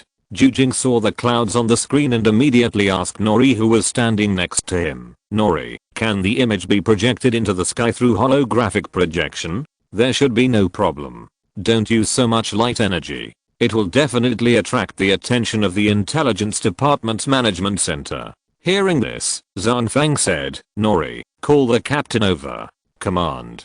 Nori looked up and said, "The captain just left the base." At this moment, Xincheng, who was driving the Fian number 1, also received a message from the command room. "Xincheng, something unusual has happened near your current location." Xincheng flew in the sky and made a round, saying, "It's impossible to detect it from the air." "But, Xincheng, what's wrong?" Xincheng covered his head through his helmet and said, "I suddenly feel a headache." "Then come back first." A villa area. Captain Zhu Jian, who drove the Sherlock to a villa. Looking at the house number on the mailbox, Captain Zhu Jian, who hesitated for a moment, but still rang the doorbell. Xiaohu.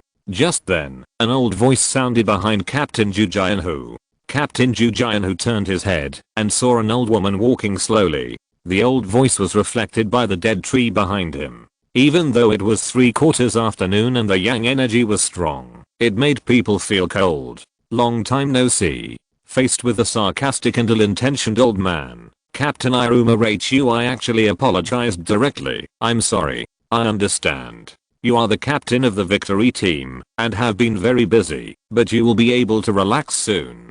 Captain Iruma Hui immediately realized the key point. She didn't care about the sarcastic tone in the old man's voice and asked quickly, "Relax? Someone will come to pick us up, and they will land on the ground soon." The old woman asked with a smile, "Do you believe it? There is no need to think about that, Angel. It must be Kiriloid."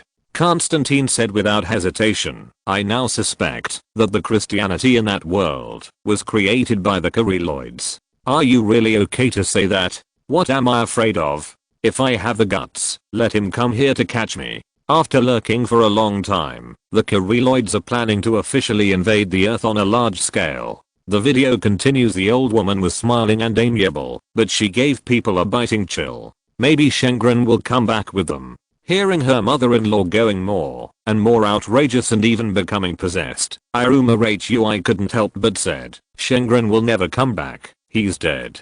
Too many things happened today. Chapter 461, Ultraman Tigger, Devil Trilogy, Devil's Judgment. Hearing what Captain Iruma Hui said, the old woman did not get angry. Instead, she continued in a tone so calm that it chilled one's spine. "Don't say that. If you meet an angel, you will understand." Seeing her mother-in-law like this, Captain Iruma Hui could only change the subject. "Excuse me, can I go up to see Zishu?"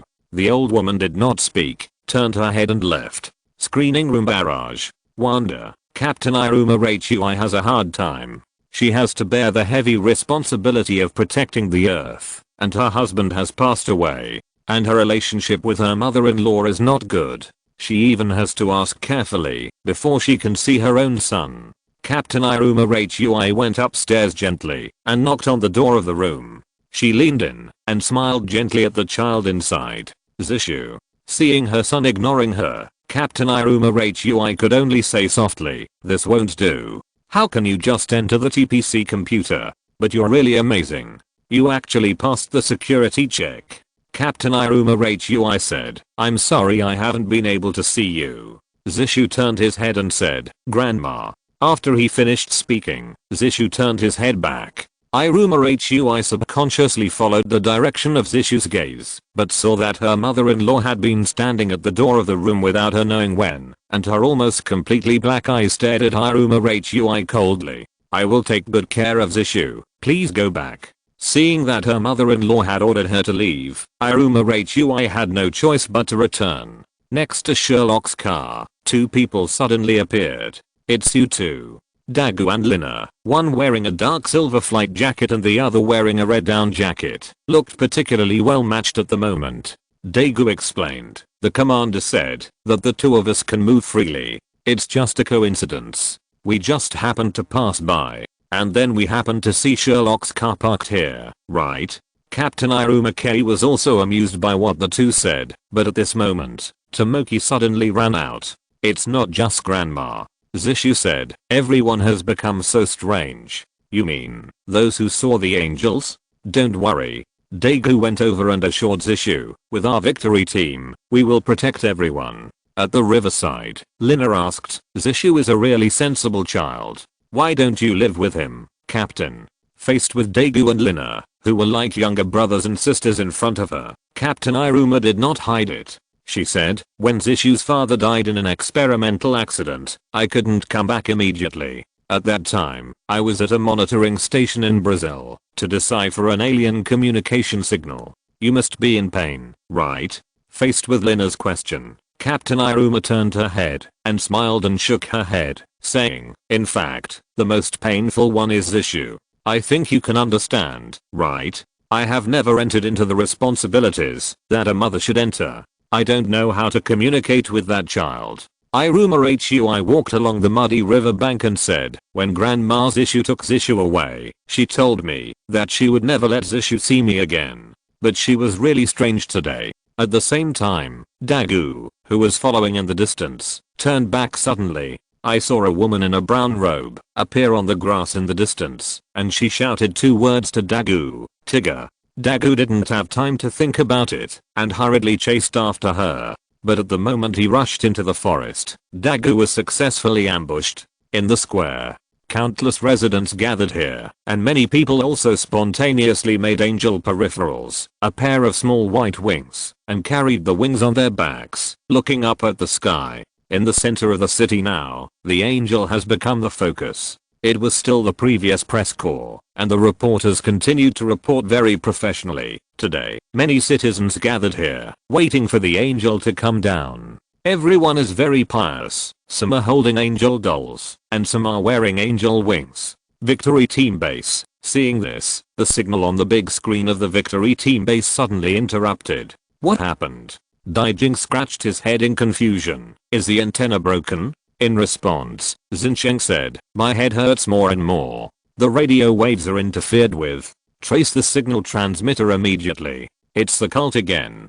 Strange is very familiar with this set of operations. Although in his era, all kinds of demons were almost killed by the previous supreme sorcerer, there are always some guys who don't know how to live or die and engage in cults on Earth. Maybe it was intentional. When Strange was just an apprentice, Ancient One often asked him to lead the team to kill people. Later, Strange inherited the position of Supreme Sorcerer. After successfully driving Dormammu away, Strange led the mages of Kamatage to conduct a week-long cleanup operation.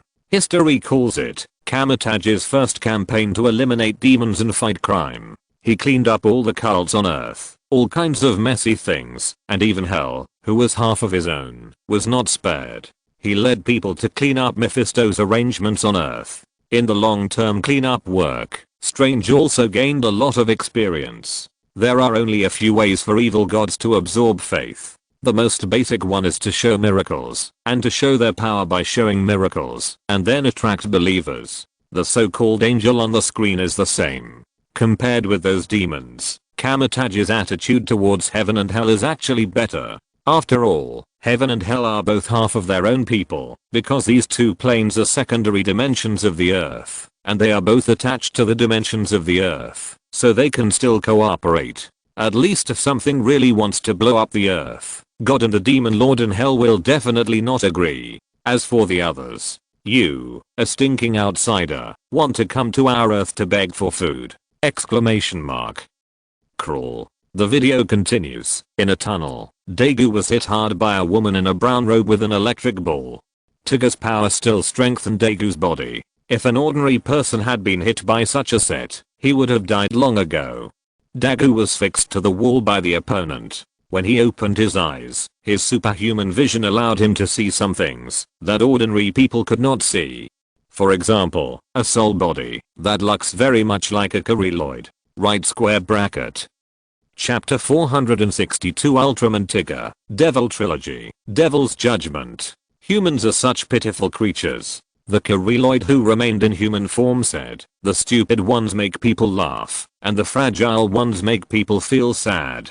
Dagu looked at the other party, and one hand quietly touched the gun behind him. At the same time, in the city center square, a white figure appeared. "Look, it's an angel. The angel has appeared. So beautiful. Angel. Angel." The people who followed blindly called out to the angel loudly, but Lina didn't care about the angel. Lina only cared about Dagu who ran away to who knows where. Where is Dagu? In the tunnel. Dagu pulled out his gun and pointed it at the other party, but the Kyriloid ignored the gun in Dagu's hand and asked coldly, "What's the point of shooting me? Anyway, I'm already dead. So, is it a resurrection?" Strange looked at the Kyriloid on the screen, analyzing what type of possession the other party was. "We humans are not as fragile as you say."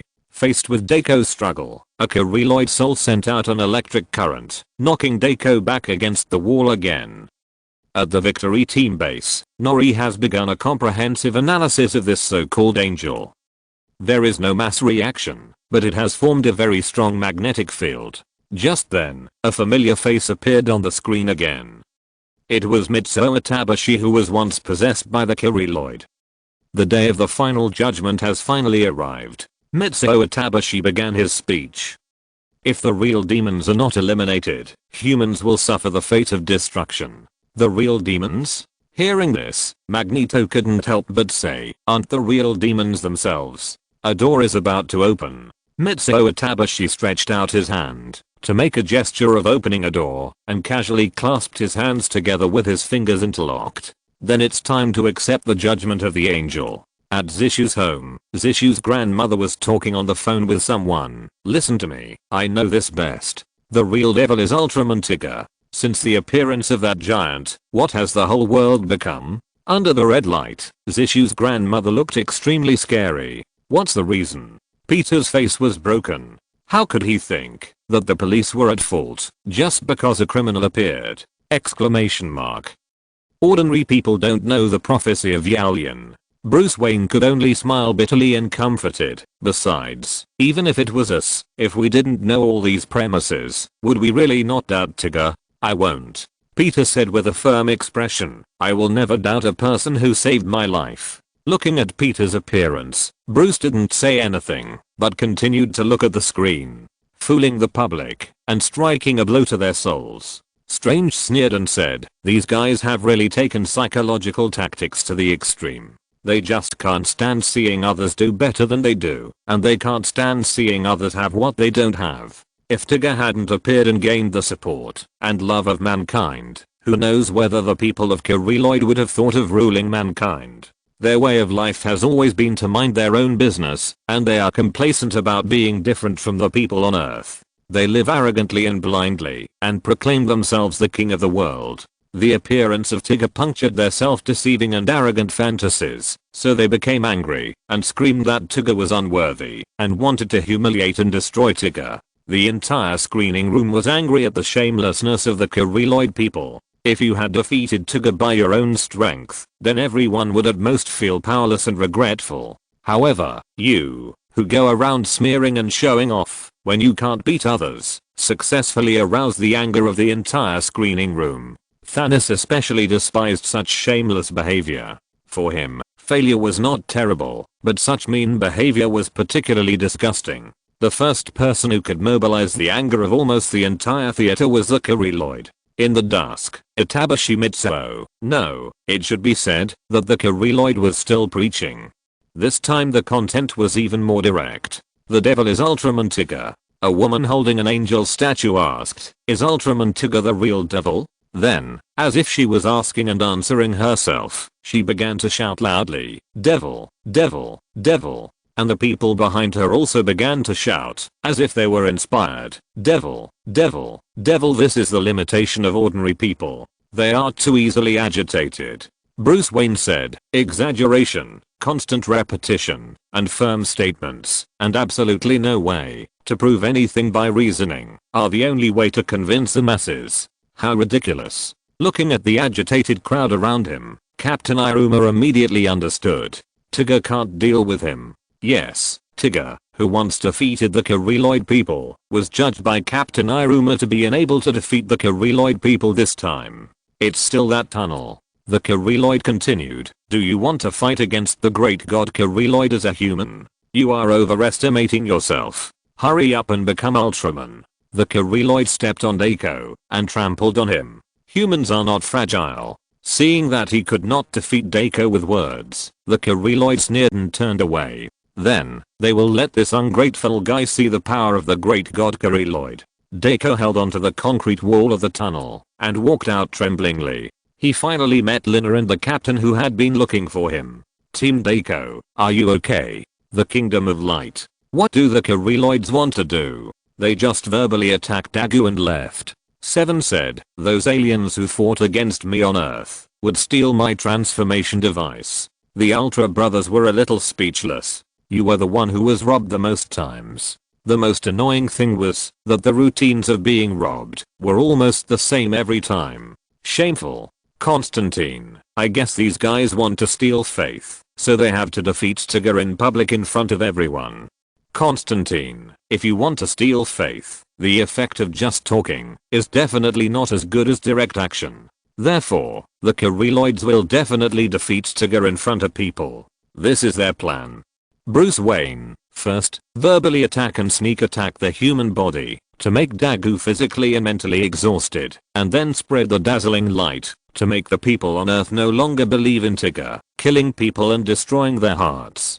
Thanos, a group of weaklings. The more arrogant they are now, when a stronger force that they can't resist comes, they will definitely run the fastest, and these stupid humans will be ruthlessly abandoned by their so-called gods. Strange, I guess I know why the Kiriloids had such a huge reaction when they heard the words of Megumi Iruma, the sacred fire can illuminate the endless darkness. Strange, last time, they were scared away by the so-called endless darkness. Chapter 463 Ultraman Tigger, Devil Trilogy, Devil's Judgment. Holy Lord, scared away, strange, yes, scared away, holy Lord, that's really embarrassing for us demons. Loki Odinson, ridiculous demon, holy Lord, why are you so arrogant? You are almost the same as that Kiriloid. Loki Odinson, ****. Image continues. The sky has completely darkened, and a huge black cloud is shrouded in the black cloud in the sky, with flashes of lightning, and an ominous atmosphere. Itabashi Mitsuo is still preaching, angels are coming down to greet you. And the door is about to open. Woo, the ignorant people raised their hands and followed Itabashi Mitsuo to make the gesture of welcoming the angels. Above the dark cloud, a stone door slowly opened. There are golden reliefs above the dark clouds. One relief has a crow's mouth in front and back of its head, with its hands on its waist. Another relief looks like a two-headed snake. There is also a goat head, a werewolf body, a scorpion tail, and a Deadpool graffiti. What are these? Peter was puzzled and then asked the professionals for advice. The professional Constantine said that he had never seen these weird things. However, one of them looks familiar to me. That is the relief with fur on its body and eyes all over its body. That is the Angel of Death, Azrael. When Azrael closes his eyes, it is the time of human death. Therefore, Azrael is also called the Angel of Death, the angel who predicts death. But, Azrael is the angel in the Christian story. Holy Lord, is this the gate of heaven? It's not as good as the gate of hell. Loki Odinson, you can't do marketing at first glance. Humans are stupid and will be distracted by vision. They don't even have a golden light special effect and call themselves angels. I think those humans are stupid to the core. Such an ugly thing actually believes that this will be the gate of heaven. The relief on the gate of the underworld is more beautiful than this. Holy Lord, really? You know a lot. Loki Odinson, of course, stupid demon, I'm great. Holy Lord, you can see at first glance that you are a good candidate to become a Kiriloid. Loki Odinson, blasting. Image continues looking at the gate in the sky. Captain Iruma Hui suddenly said, the gate of hell has been opened. We can't win with the power of our victory team. Even Tigger may not be able to defeat it. Captain? Lena was puzzled as to why the captain who had always led her would suddenly say these words. Don't give up.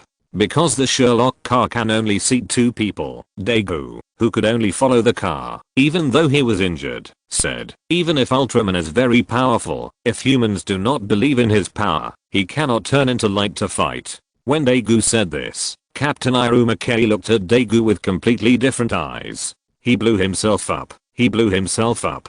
Hikari said with a smile. Captain Iruma-Kei has completely confirmed that Daegu is Tigger. Yeah, I can see that. Bruce Wayne said. What Daegu said basically made it clear that he is Ultraman. In fact, Captain Iruma-Kei, no, as long as you pay more attention, you will find clues about Daegu, but you are not sure.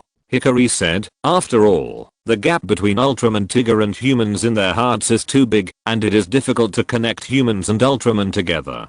But Daegu should have been exposed unintentionally before. Bruce Wayne said, the first time in the pyramid, such a big tsunami can be explained by Tigger saving him, but later it was only the part we saw, and there were many problems. For example, Daegu was injured, and Tigger was in a bad state, just like he was injured. More importantly, their injuries were actually the same. It would be fine if they were not connected, but once they were connected, it would be terrifying to think about it. And as long as Daegu crashed, Tigger came out, which is somewhat disrespectful to Fian number 1. Hikari's slightly joking words diluted the depressed mood in the screening room, so it is really important to have a few friends with high emotional intelligence. The video continues light.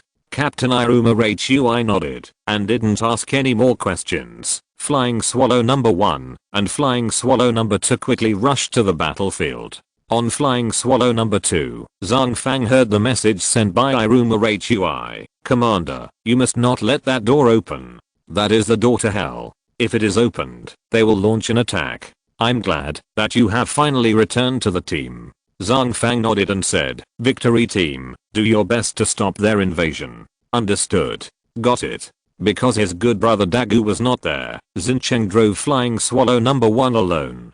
He said, we must not let them get out easily. Flying Swallow number 1 and Flying Swallow number 2 launched an attack. The laser fell on the door to hell, emitting bursts of light. Seeing this scene, Daegu lowered his head and subconsciously placed his hand on the wound. I don't have time to apply medicine to your wound. I'm sorry. It's okay. Lina nodded and said, after the mission, let's go on a date. Lina drove the Sherlock car away, and behind him, Daegu ran into a trail. The lonely hero set out on an expedition again. This time, maybe he won't be alone. A ray of light lit up, and the giant of light, Tigger, appeared. And Lina saw a ray of light rising from the earth in the rearview mirror. No matter what, we will believe in you. Come on, Daegu. Tigger flew directly to the clouds, pushing the gate of hell with both hands, trying to close this door by his own strength. And on the ground, a group of Kyrielid people wearing brown robes gathered together. Those who dare to resist the great sacred god Kyrielid will be severely punished. The sacred flame will burn your body, and the sinful soul will be put into the wick by the great god Kyrielid, and endure the suffering of burning souls for billions of years. A flash of lightning exploded countless sparks on Tigger's body, and the angel was shot down by the devil, and fell from the clouds in the sky to the human world. You will suffer in front of stupid humans, and then die in pain. Ha ha ha ha ha. The earth cracked, flames and lava filled the air, and sulfur-smelling gas gushed out of hell. In the sulfur-smelling smoke, the devil appeared. It was mentioned in the setting collection, and interviews that in the original setting, Lina did not discover Daeko's identity so early. This episode just wanted to use the sentence "let's go on a date later"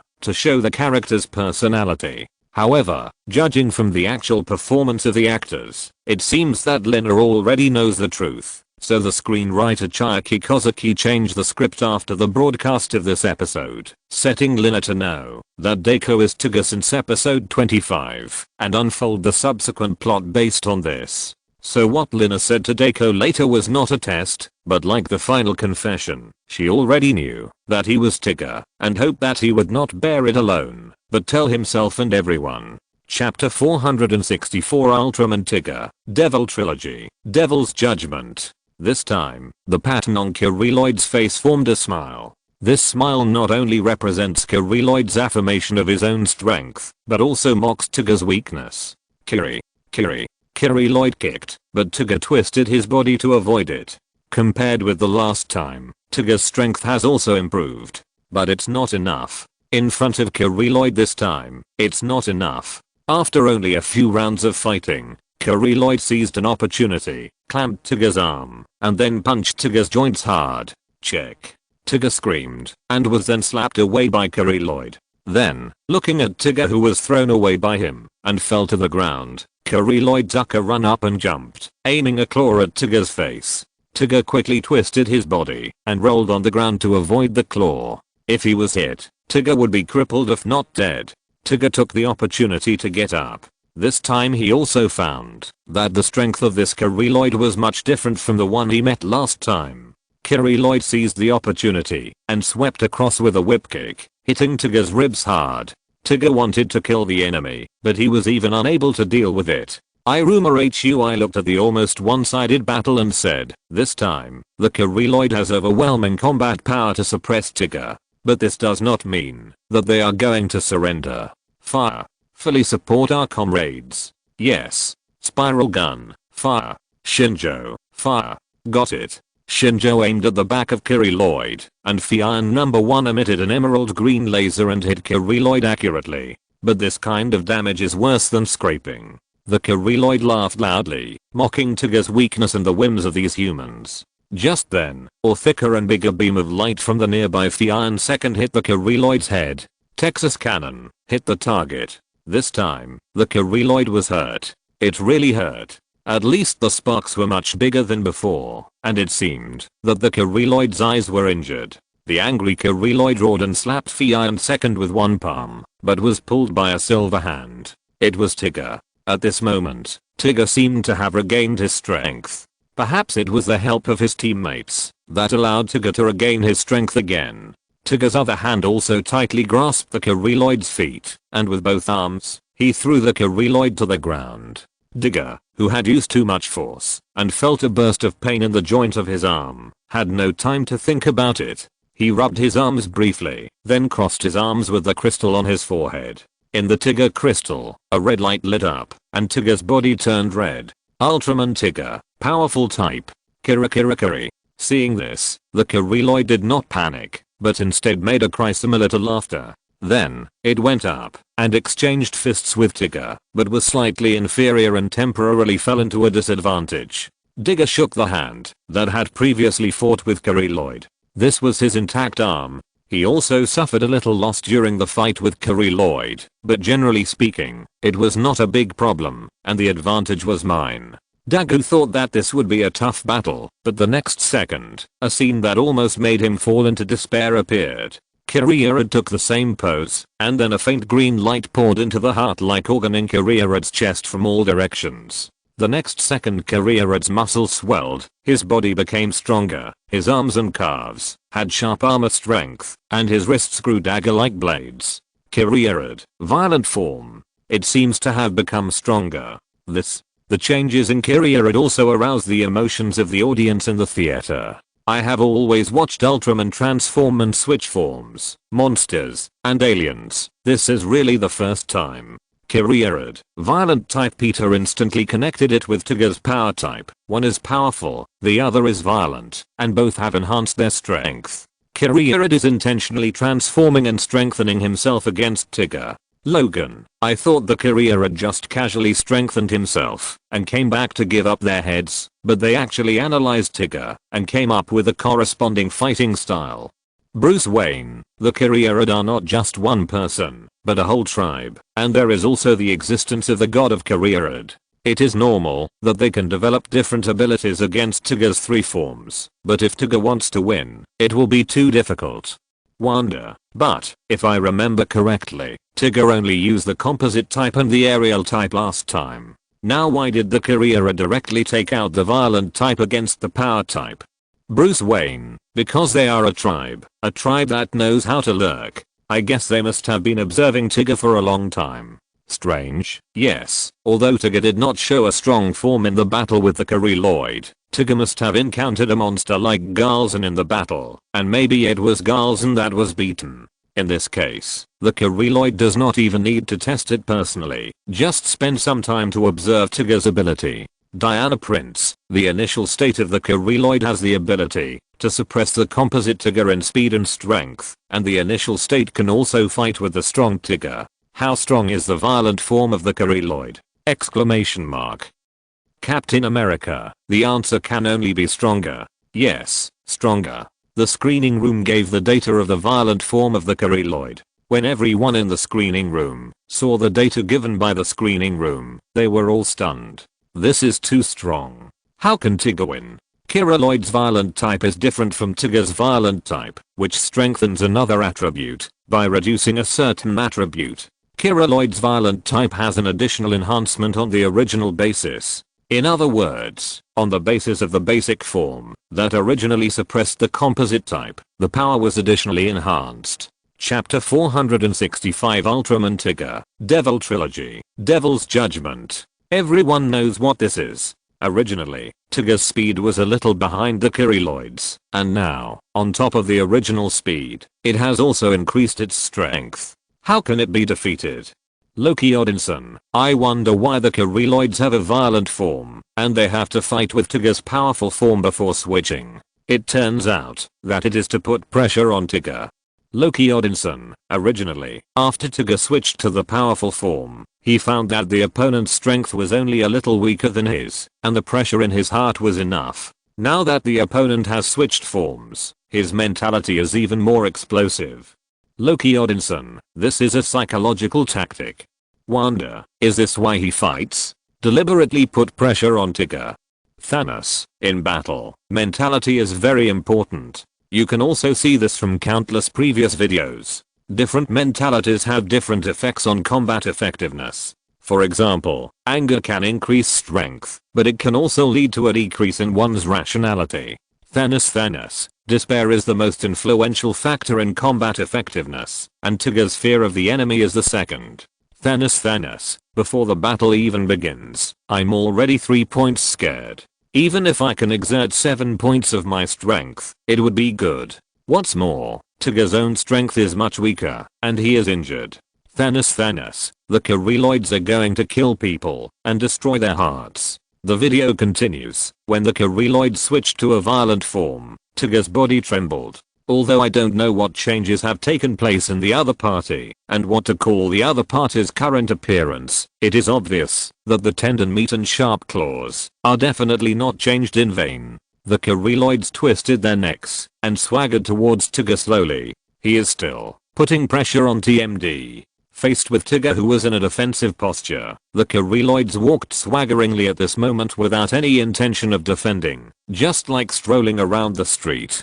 Kiriya had walked to a place 50 meters away from Tigger and stopped moving, just looking at Tigger quietly. In this environment, what matters is the ability to withstand psychological pressure, and Agu was the first to be unable to bear this kind of pressure. There was no way this was the most powerful enemy Dagu had ever encountered, and at the same time, his transformation time was only 3 minutes in total. Dagu punched Kiriya in the chest, but the opponent did not move at all, and even spread his hands directly, clearly letting Tigger hit him hard.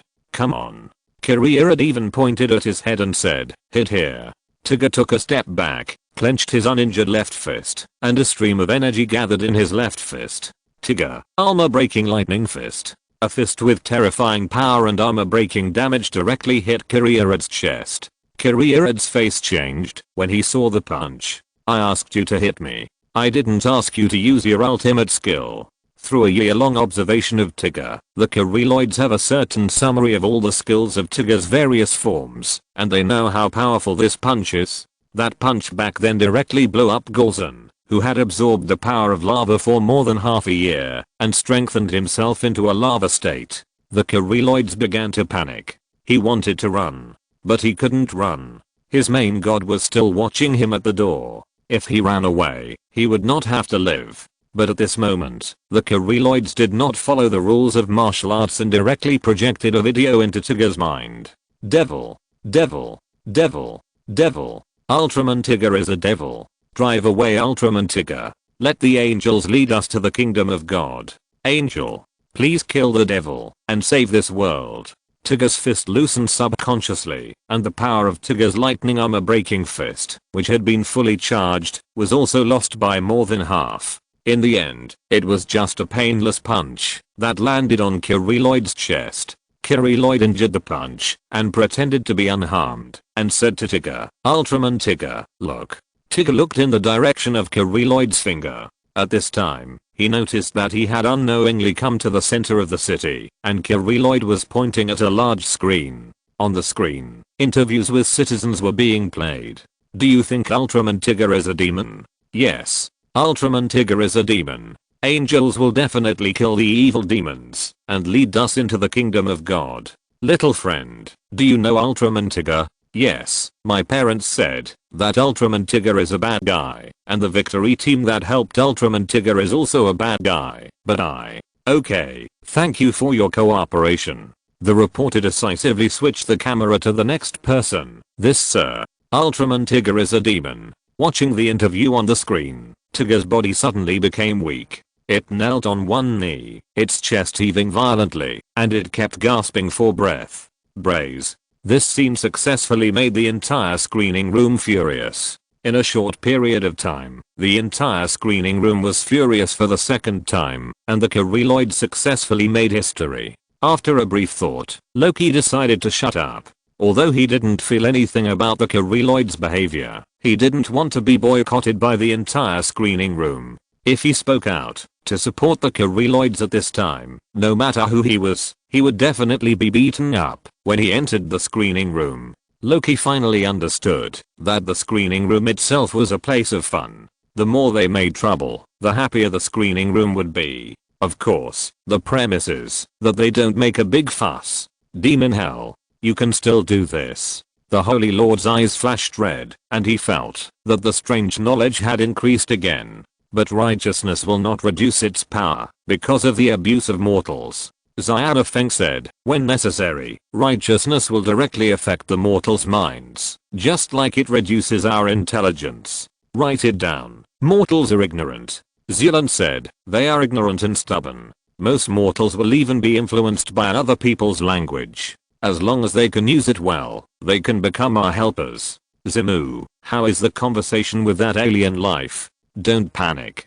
Zimu laughed strangely. We are having a good chat. If you're listening to this novel on a channel other than Fanfic World, it means they downloaded and uploaded it without effort. We cordially invite you to visit our channel, Mundo Fanfic Novelos. There you'll find the original version of this story, and you can explore many other novels of various genres. We're waiting for you to immerse yourself in a world of incredible novels.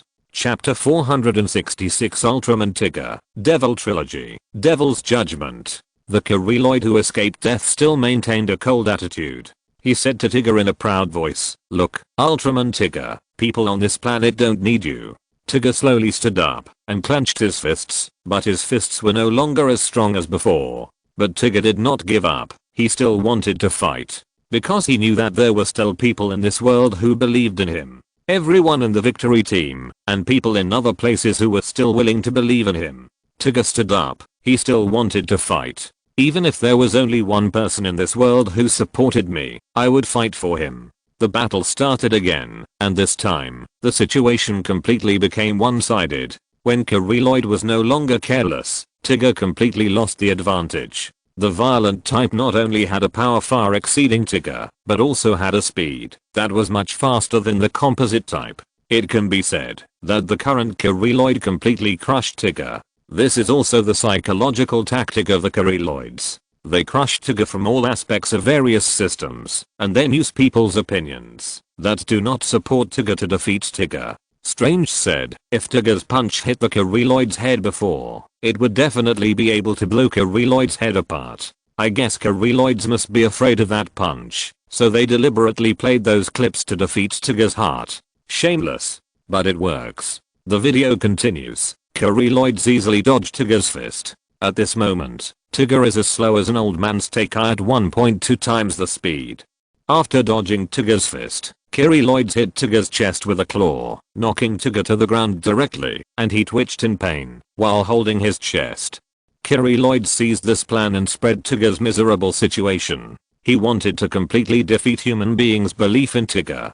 Tigger stood up trembling, and the Kyriloid turned his body and scratched with the sharp claws on his arm, causing sparks to fly all over Tigger's body. Then the Kyriloid used the Kyril cut, cutting Tigger with the wrist blade on his arm, almost making Tigger lose his combat effectiveness. Tigger half knelt on the ground in pain, and the Kyriloid kicked Tigger in the face, kicking Tigger away fiercely. The previous arrogance did not count, and the current battle could no longer be called a battle, but a slaughter and a joke, just like a cat playing with its prey before eating it. At this moment, the Kyriloid also held the side ear, and played with Tigger to show his powerful strength. Kyriloid approached step by step. At this moment, Tigger was really scared. He looked at Kyriloid holding a face with a smiley face pattern and subconsciously moved his body backwards. Kyriloid raised his wrist blade high and slid down with one knife, smashing the building behind Tigger into pieces. Tigger narrowly avoided the attack and stood up again. He clenched his fists, but subconsciously loosened them. The gap is too big. Zishu's home. Zishu looked at the picture transmitted by Kyriloid through the computer and was extremely distressed. At this moment, the voice of Zishu's grandmother came over. Look, the devil is about to be beaten to death by the angel. Tigger is not a devil. Tigger is not a devil. Kyriloid is a devil. Peter subconsciously refuted with Zishu. When everyone looked at him, Peter's face was a little shy, but he still said, Tigger, not a devil. Child, we all know that Tigger is not a devil. Magneto said, but humans are ignorant, just like sheep. Stupid sheep will only follow the leader, even if the leader leads them into the abyss. Even if there are wise people among them, it's useless. Ace, you have to believe in humans. I have also been doubted by humans. We Ultra brothers have had similar experiences, but we have all come through and have formed a deep bond with humans.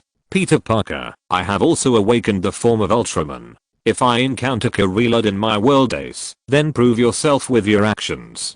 Peter, don't be afraid of doubts and slander.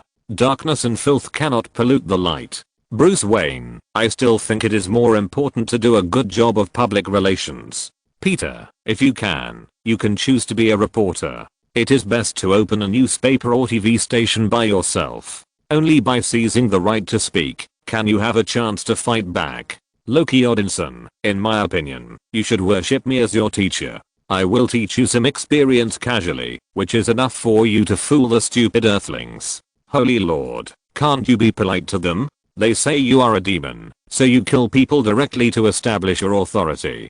Didn't they say you are a demon? Then join us. Let them regret it. By then, humans will naturally kneel at your feet and beg you to extinguish your anger. Thanos, it is important to combine kindness and power. You have to make them realize that they need you, not you need them. As soon as Peter said this, everyone helped Peter to come up with ideas. In terms of popularity, no one in the entire screening room dared to compare with Peter. This young man won the friendship of the entire screening room with his enthusiasm and kindness. If Loki sought help, even if he finally got a solution, he would definitely be ridiculed. The video continues. The one-sided crushing continues. Tigger is constantly suppressed by the Kyriloid and is almost knocked out. As a hexagonal warrior, Tigger is most afraid of bigger hexagonal warriors. Tigger looked up and immediately found that the broken door was about to open. Seeing that he was being suppressed by the Kyriloid, Tigger simply switched forms and prepared to leave the battlefield first, at least to close the door. He crossed his arms, a blue light flashed, and Ultraman Tigger aerial type appeared. Kyriloid turned his head and once again made the same move as before. A faint green light condensed, and a bunch of blue wings grew directly on his back.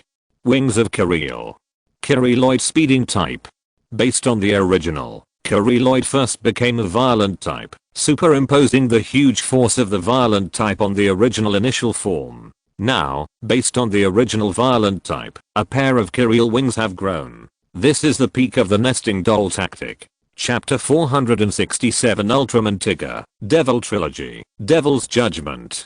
The Kyriloid flew directly into the sky at a speed that ordinary people could not observe.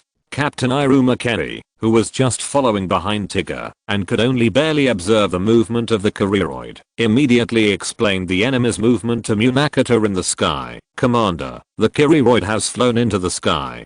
Got it. Munakata said. Hori and Shinjo, lock onto the enemy and attack. I really want to do this. Hori, I said with a look of despair, but let alone catch up. I can't see it clearly at all. Damn it. Shinjo looked at the Kiriroid who was getting closer and closer to Tigger, and said anxiously, it flies faster than Tigger. It's still chasing Tigger. Damn it. Bursts of sonic booms burst out in the air, and the sounds of both sides directly broke through the speed of sound. Seeing this, Tigger could only try to shake off the Kiriroid first, but the opponent flew faster than him. The speed of both sides now makes Melba sad and cry.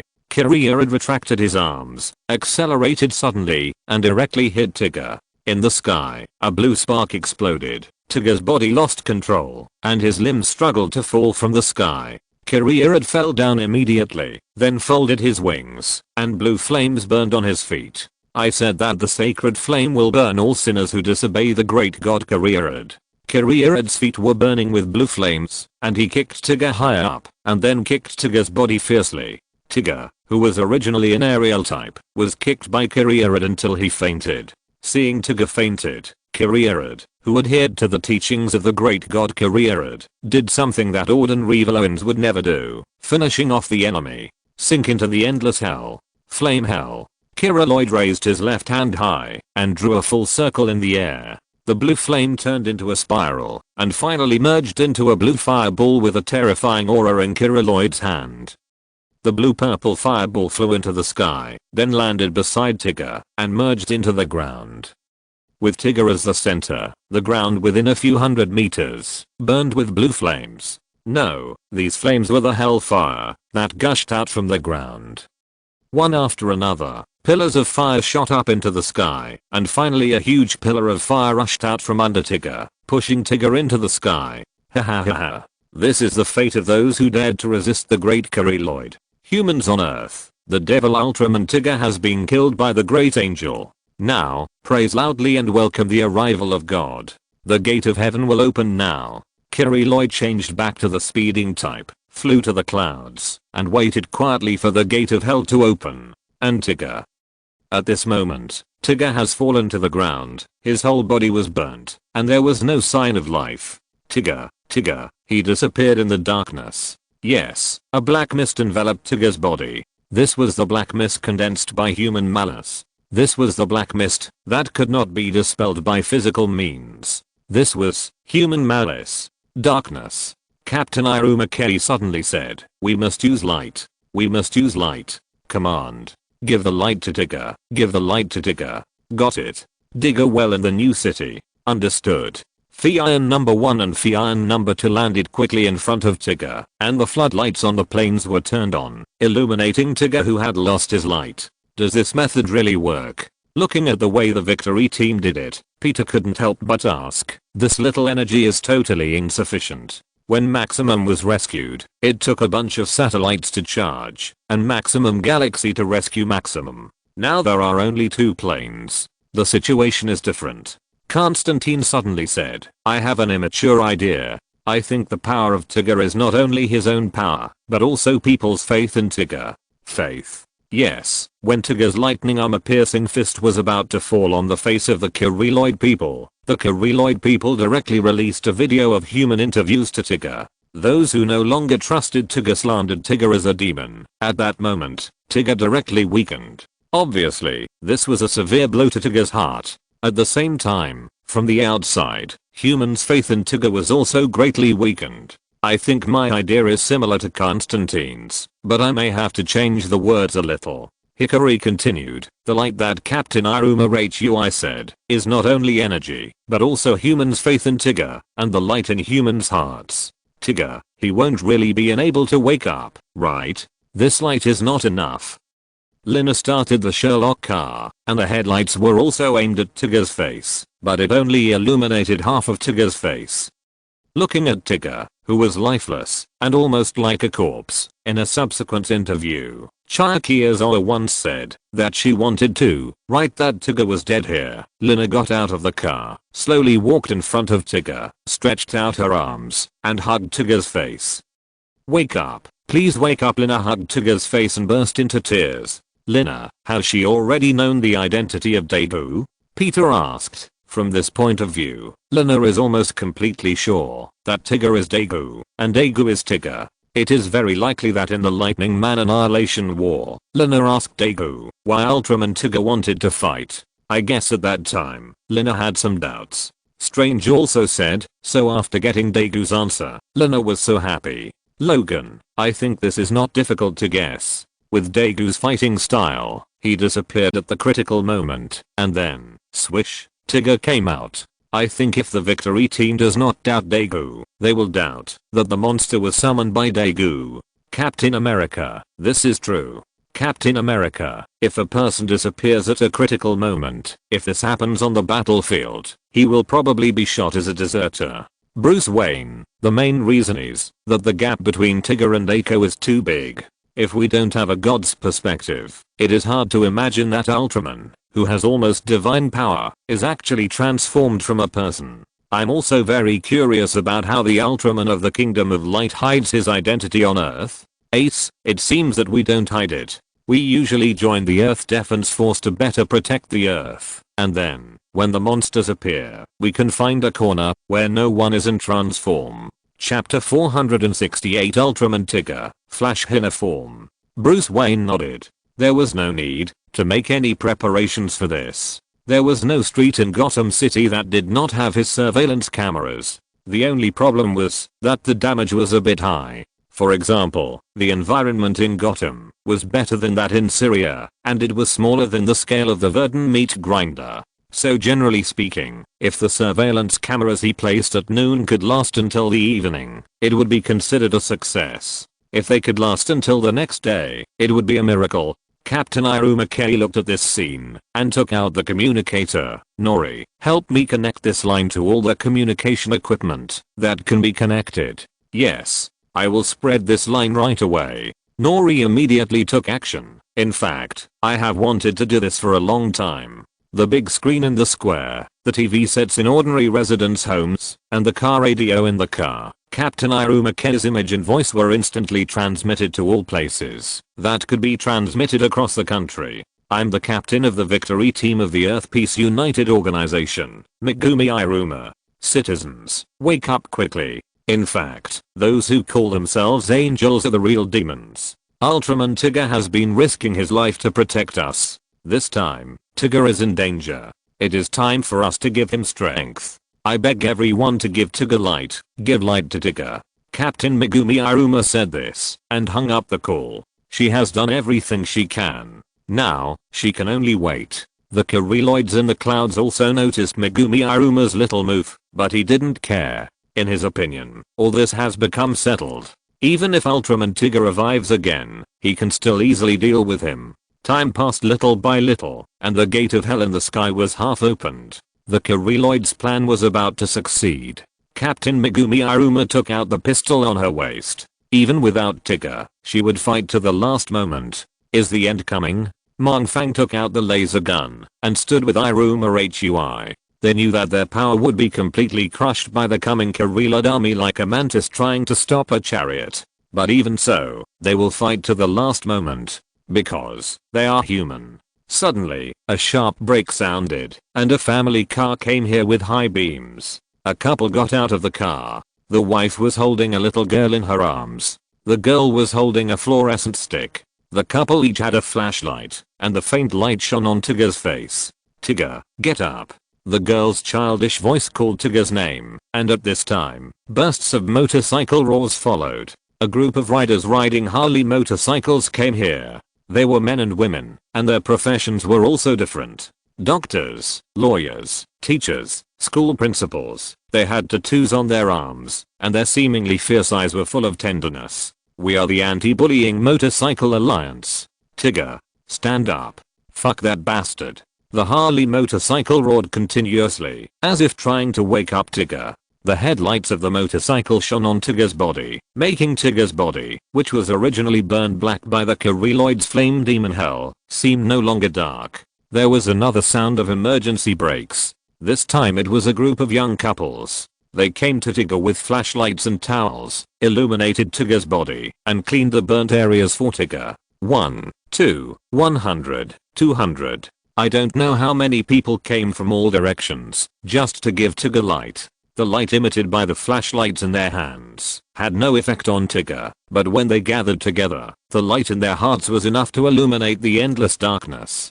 The citizens who came did not have angel wings on their backs. They knew who saved them from the monster attacks again and again. They also knew that without Tigger, more people would die. They also knew what gratitude was. Most of the silent people, the light that had been silent for a long time, revived in an instant. The vehicles blocked the place, and the original citizens turned on their car lights and continued to rush towards the center with flashlights. The lights in the surrounding residential buildings were lit, and even the corridors were full of people. Even if darkness enveloped the world, there were still people who firmly believed in light.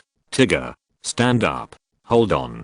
Tigger, stand up. Tigger, don't let that guy knock you down. Tigger, you are the idol of the children. If you fall down at this time, the children will be disappointed. Although they didn't know what the light Captain Iruma Hui was talking about was, the people who believed in Tigger still hoped to rely on their own strength to help Tigger, but it was because of this that people gave Tigger what he needed most. Lina looked at all this blankly, and behind her, Tigger's body began to rise and fall. At this moment, all the lights in the surrounding residential buildings suddenly lit up, and the light instantly became several times brighter. Wow. Hui looked at the screen and said in surprise, the voltage in Area B suddenly rose sharply. Who is doing this? Digger slowly raised his head, and a light also lit up in his eyes. What came into view was Lina and the spark in front of him. Hui wanted to do it, but he was not ordered not to do it, so only some folk masters could do it. At Zishu's house, looking at the rising voltage, Zishu didn't care at all. The artificial intelligence reminded Zishu, if the voltage is rising, it will be very dangerous. What does it matter? We must save Digger. In the sea of light where the light of people's hearts gathered, Digger slowly stood up, pressed his right arm on the ground, and supported his body, while Digger's left arm slowly stretched forward, as if someone was holding Digger's hand and pulling him out of the endless dark abyss. And on a building next to it, there happened to be a relief, and the relief was engraved with a world-famous painting, The Creation of Adam. God was on the right, stretching out his right arm, and the fire of life was passed from his fingers to Adam, who stretched out his left arm in the same way. Tigger was on the left, stretching out his left arm, accepting the light of life, and God was right beside Tigger. Tigger slowly stood up, crossed his arms, and turned back into a composite form. At this moment, there was no trace of burning on his body, but a little golden light flashed. Tigger looked at the Kiriloid far away in the clouds, and jumped above the clouds. Seeing this, the Kiriloid turned to face his defeated opponent, and blue flames burned under his feet, ready to use the same trick to knock Tigger down. Kirikiri. The Kiriloid switched to a violent type, roaring and attacking Tigger, and a leg burning with blue flames kicked towards Tigger. Seeing that Tigger didn't even dodge, the Kiriloid was even more ecstatic. He had already done a great deed by killing Tigger once before. If he killed Tigger for the second time, when the great god Kiriloid came, he would be promoted to Archbishop in no time. The blue flame and whip kick hit Tigger accurately, but the ecstatic Kiriloid found that something seemed wrong. Tigger, don't move. Kiriloid was stunned. He subconsciously took a step back. Tigger still looked at him calmly, which made him angry. Kiriloid waved his claws and fiercely scratched Tigger's chest, but the Kirill claws that could have hit Tigger with sparks were useless at this moment. Seeing this, Kiriloid directly stabbed Tigger with the Kirill wrist blade. The extremely sharp wrist blade was pressed against Tigger's skin and could not move forward. Bang! The wrist blade broke. Kiriloid looked at the broken wrist blade in disbelief. In panic, he ignored his moves and attacked Tigger frantically, but it was useless. After Kiriloid's attack ended, Tigger slowly stretched out a hand. Kiriloid subconsciously raised his hand to defend, but he couldn't defend at all.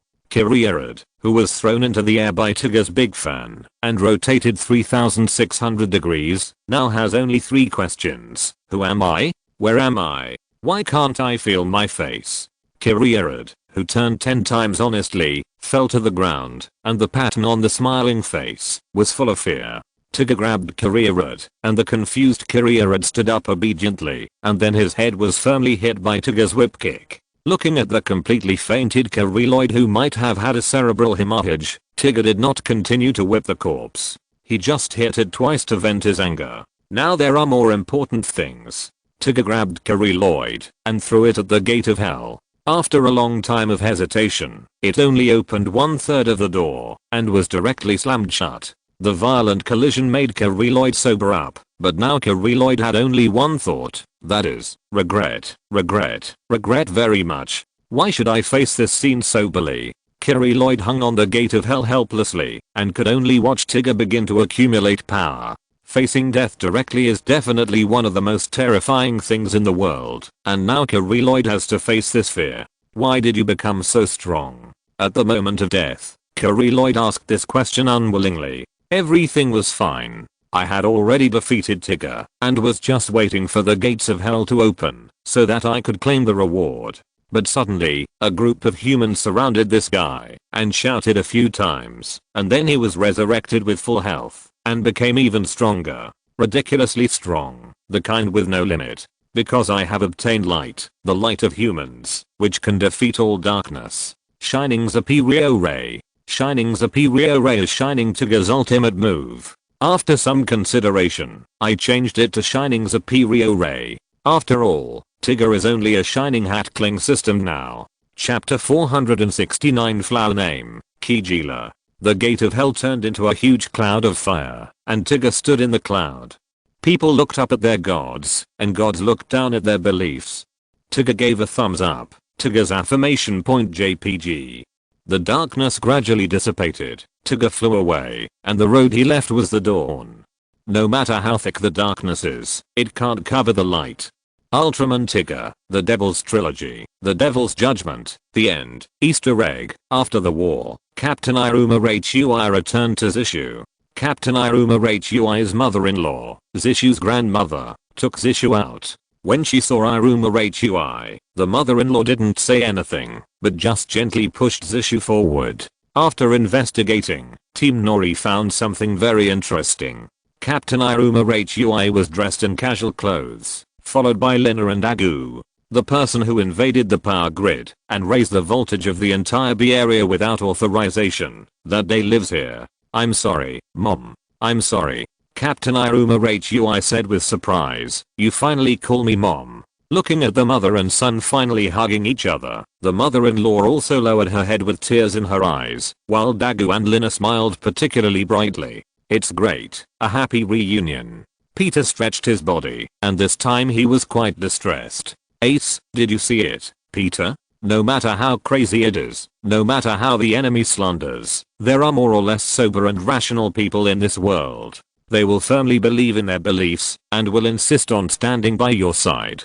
Peter Parker, yes, I really cried when I saw people rushing over Tony Stark. Maybe it was a coincidence, or maybe it was intentional by the screening room. In short, the meaning of that relief is very good.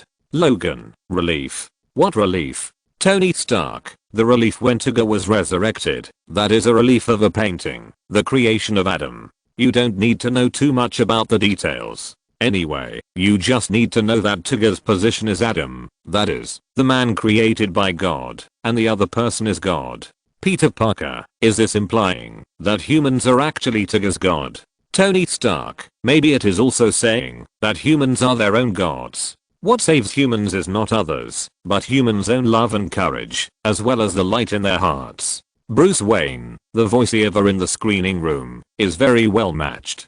People are looking up at their gods, while gods are looking down at their beliefs. Bruce Wayne, humans regard Tigger as a god.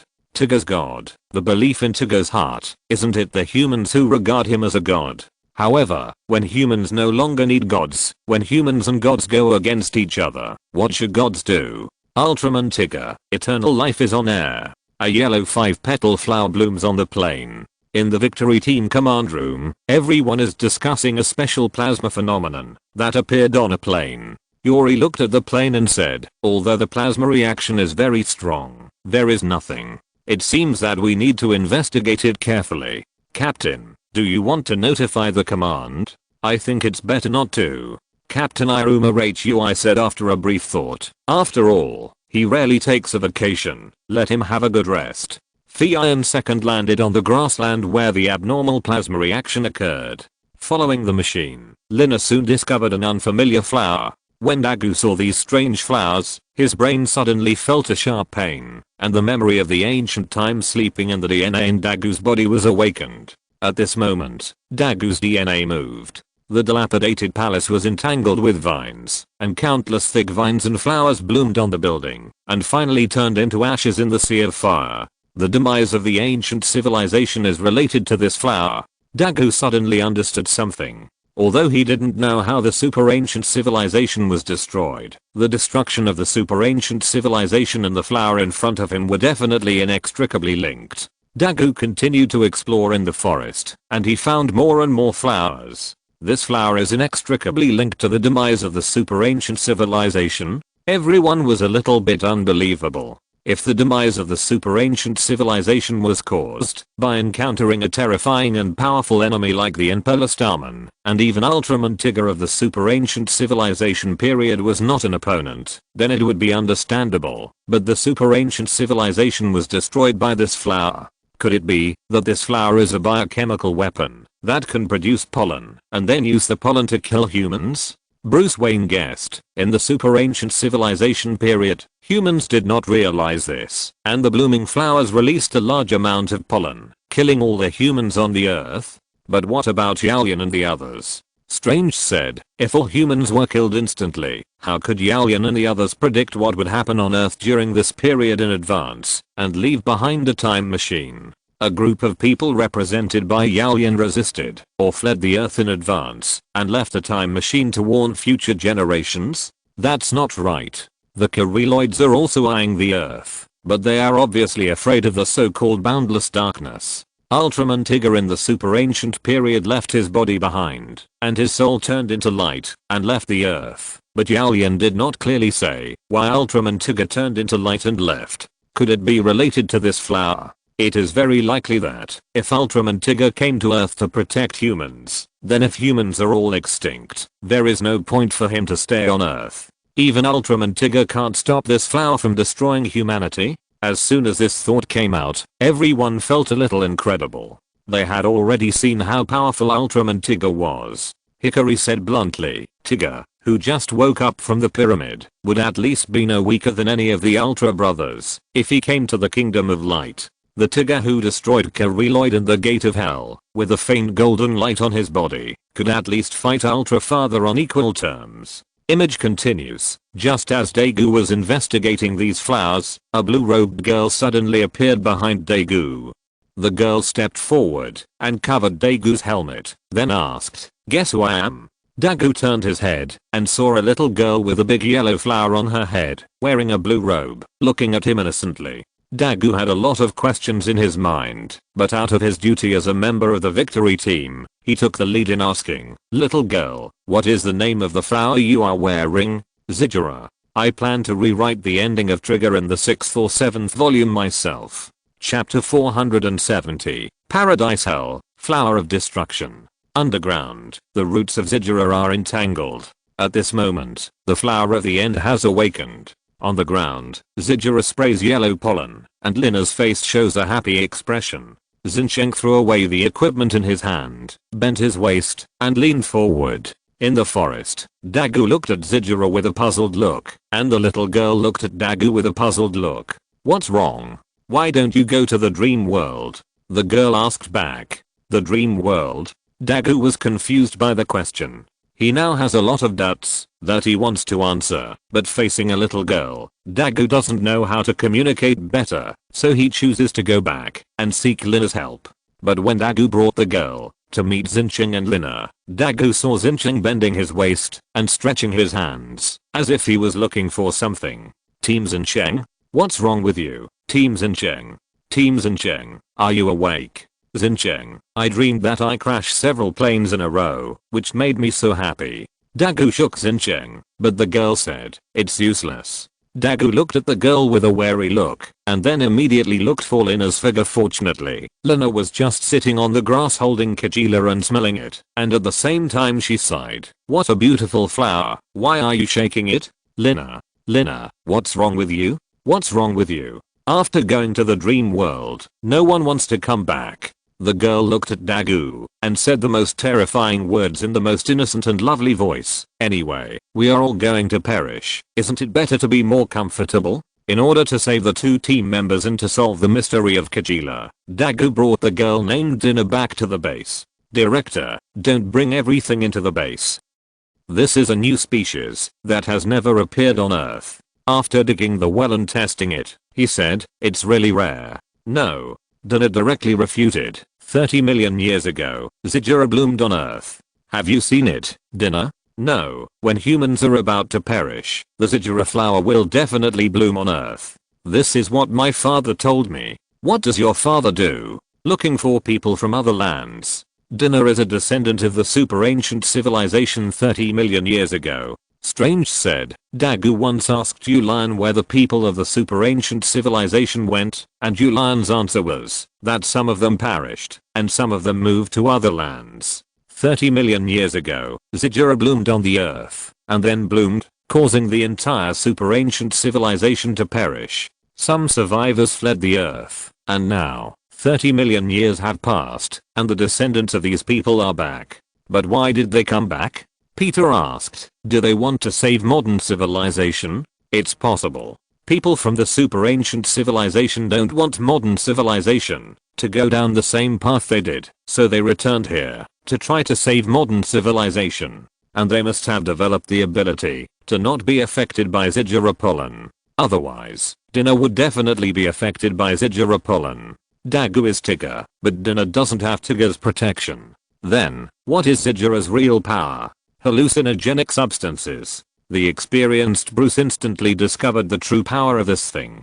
Ziggurat's pollen has a hallucinogenic effect. Ziggurat's pollen can make humans fall into illusions and unable to wake up. But, can hallucinogenic substances alone destroy an entire super ancient civilization? Only? Bruce asked back, do you know HLY and DM?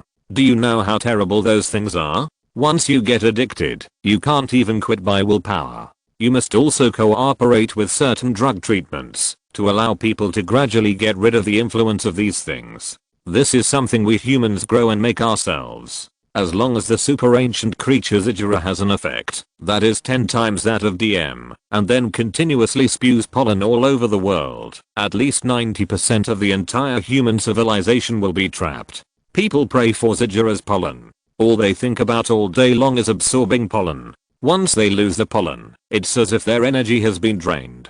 All they think about all day long is Ziggurat's pollen. Under such circumstances, how long will it take for the super ancient civilization to be destroyed? The destruction of super ancient civilization will only take a few days. After a few days, the entire super ancient civilization will exist in name only. Their bodies are still alive, but their spirits are dead. The video continues. This is incredible. Even the commander. The screen shows Munakata's house. Although it is unknown why the Victory team installed surveillance cameras in the living room of Munakata's house, there is a pot of yellow flowers on the table of Munakata's house, and the pollen sprayed by the flowers fills the whole room, and Munakata is working out in front of mirror, still showing off his figure. Commander, answer me. Captain Iruma-Kei hurriedly called Munakata, but the other party did not respond. Iruma-Kei immediately asked Nori to enlarge the flower. Obviously, it was Ziggurat. The place where Ziggurat flowers bloom is not just that grassland. Yes, not just that grassland. The entire earth, wherever there are plants and trees growing, is full of Ziggurat. The rhizomes of Ziggurat are buried deep underground, and it can split from the most basic rhizomes into countless branches, and its flowers will bloom all over the world. Countless Ziggurat bloomed all over the world, and yellow pollen was constantly released from the stamens. Moscow, Washington, Paris. There was news of Ziggurat blooming all over the world. The flower of destruction has bloomed. Those people, after inhaling the pollen of Ziggurat, seemed so happy. But that happiness is false. It will lead people into the abyss of destruction. Bruce seemed very determined at this moment. He said, if Ziggurat blooms in my world, I must destroy it at all costs, even if it costs my life. It's like the temptation of the devil. Constantine said, the temptation of the devil is like this, making you immersed in that kind of beauty, and finally step into the endless abyss step by step. Loki Odinson, human beings are so fragile that they can be deceived by such things. Hot knowledge, the actor directed by Zhan Fang is actually here to apply for the suit actor of Tigger. Chapter 471 deleted scene. Strange. Come, let's assume that you become the God King of Asgard. Your father takes a fancy to you. Your mother loves you deeply. Your brother admires you from the bottom of his heart. And all Asgardians regard you as their lifelong belief and wish you would go through fire and water for you and die for you. Strange. Then I will tell you that this extremely real world is fake and you have to wake up to face a world where your father only cares about Thor. You are like a marginal person. Thor regards you as a younger brother and looks down on you in various ways. No one in the entire Asgard takes you seriously, and even your mother is disappointed in you. Strange. Will you choose to continue to immerse yourself in the dream, or choose to wake up and face the dark real world? Loki did not answer. Everyone knew Loki's answer. Seeing that this question was too heavy, they chose to save Loki's face. Everyone asked themselves, facing the beautiful world proposed by Strange, can they really choose to wake up without hesitation? Thanos, I can. No matter how beautiful the dream is, it is false. We must accept the cruelty of reality and then change it. Everyone was speechless watching Thanos' speech, because they all knew that Thanos was serious, and he could really do what he said, and wake up from the dream without hesitation, even if the dream was extremely beautiful and the reality was extremely painful. This is what they admire most about Thanos. Even though he has always been at odds with most people in the screening room and the live broadcast room, this kind of courage and will impress them, and it has nothing to do with their positions. The video continues. News came from the digging well. The structure of Kigela is the same as that of plants on Earth, so I can preliminarily judge that this is a plant on Earth. So that's what I said. Dana turned her head and said, Kigela is a creature on Earth. I'll go get the command back. Nori, wearing an isolation suit and holding equipment in his hands, said to Iruma Hui and others, please. Okay. Watching Nori go to pick up Munakata, Iruma K walked to dinner, smiled, and gently asked, if Sigila continues to spread pollen like this, what will happen to humans? It will be very happy.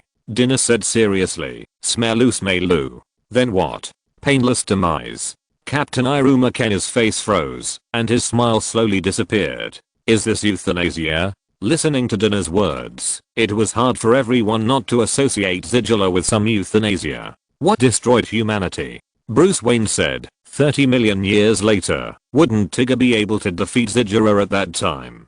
Perhaps, it wasn't Sigila who defeated Tigger. Hikari suddenly realized something and said, it was humanity itself. What? When facing the Kariloids, Tigger was obviously at a disadvantage at first, and was even defeated or killed by them. But after obtaining the light of humanity, the light of humanity's soul, Tigger stood up, knocked the almost invincible Kariloids to the ground with one palm, and then fired as a Pirian ray to completely destroy the Kariloids and the gate of hell. The most important reason for the great changes before and after Tigger is the light of humanity. If humans think they don't need Tigger anymore, will Tigger just leave? As soon as Hikari said this, everyone understood. Why did the super ancient civilization perish even with the protection of Tigger? Because Tigger left. Sigila killed the ancient civilization, and the way to kill them was not with powerful force, but to make the ancient civilization no longer believe in light, immersed in dreams, drunken and dreamless, and finally go to extinction.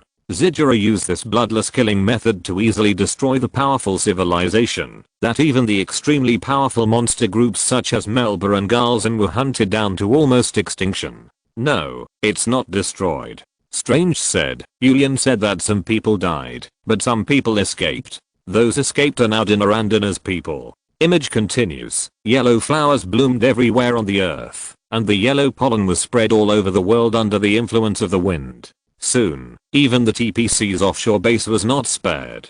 TPC staff fell to the ground one after another, and a man in a blue robe and a blue turban on his head entered the TPC base. Captain. Cheer up, Captain. In the command room, Captain Iruma Hui was also hit. Captain Iruma Hui seemed to think of himself as a little bird, waving his arms and flying around. And Hori also started playing in the laboratory, holding a test tube and randomly tapping. And he also put flowers into the mask of his isolation suit. Even director Soe was very happy, fanning himself with a round fan, lying on the sofa and laughing. If it were normal times, everyone would be so happy, and Dagu would definitely be happy too, but not now. Now everyone is disturbed by the pollen of Kajila. Seeing that even the director was like this, Dagu quickly turned on the camera of the So family. Sure enough, these two were even more outrageous. Nori, who rushed to pick up So, directly played wrestling with So, and the atmosphere became hot. Dana was laughing happily there, and Dagu couldn't help asking, "What are you laughing at? So pitiful." Dana asked with a smile, "Dagu, wouldn't it be better if you also went to the dream world?" Alone Dana just said this, and suddenly fell down, unconscious. It was so fun. "What's wrong with you? Wake up." Dagu hurried forward to check on Dana's condition. At this moment, the man in a blue robe and a blue headscarf walked into the command room. The man said straight to the point, "My name is Luke, and I'm the father of this girl." At this moment, Captain Iruma Rachui ran out waving his hands. Luke glanced at Iruma Rachui and then said to Dagu, "Dana is on this planet for the first time and is a little too excited." Then, Luke helped Dana up, put his hands on the back of Dana's head, and then actually opened Dana's skull. And inside, there were densely packed circuits, a semi-mechanical brain, and a can of empty liquid. So that's it. Dana is an electronically modified person. That's why Dana can resist the gel pollen like Dagu. The paragraph on Bilibili has been deleted. I was stunned when I saw it just now. Chapter 472. But Tigger, human desires are deeper than the roots of Zidura. Dagu is Tigger, which means light, so he can resist the pollen of Zidura, and Dana is a biochemical robot. As for the others, they are powerless. The image continues. Luke took out a tube of purple liquid. Seeing this, Dagu couldn't help but ask, "What is this?" Luke took out the empty test tube in Dana's brain and replaced it with this one, filled with purple liquid, and then said, "This is the essence of Zidura. You inject Zidura into the body? One day, you will find out." Luke explained to Dagu, "Zidura has two great functions. One, as you know, can make humans enter happy dreams. The other is this, which can keep human brain cells active forever." Dana, who had recovered from the confused state of just turning on the machine, happily ran to Luke. "Dana, it's time for us to go. Can't we stay on this planet a little longer?" Luke smiled and shook his head and said, "How can that be? If we stay on this planet, we will be destroyed." "How can this be?" Dagu asked angrily. "Who will destroy us humans?" "It's humans themselves." Luke looked at Dagu and slowly told a fact. Compared with humans 30 million years ago, humans have not changed at all. In a meadow on the screen, huge plant roots began to grow wildly and finally formed a huge plant. The plant had two tentacles swaying slowly, and a huge flower bud was about to bloom. As soon as it blooms, all humans will think that this world is heaven, so the giant of light will lose the meaning of his existence. So that's it. Hikari suddenly realized and said, "I understand. Why did the super ancient civilization perish, but Tigger left his body on Earth? It's not that Tigger was defeated, but humans no longer need Tigger. When humans no longer believe in light, Ultraman lost the meaning of his existence.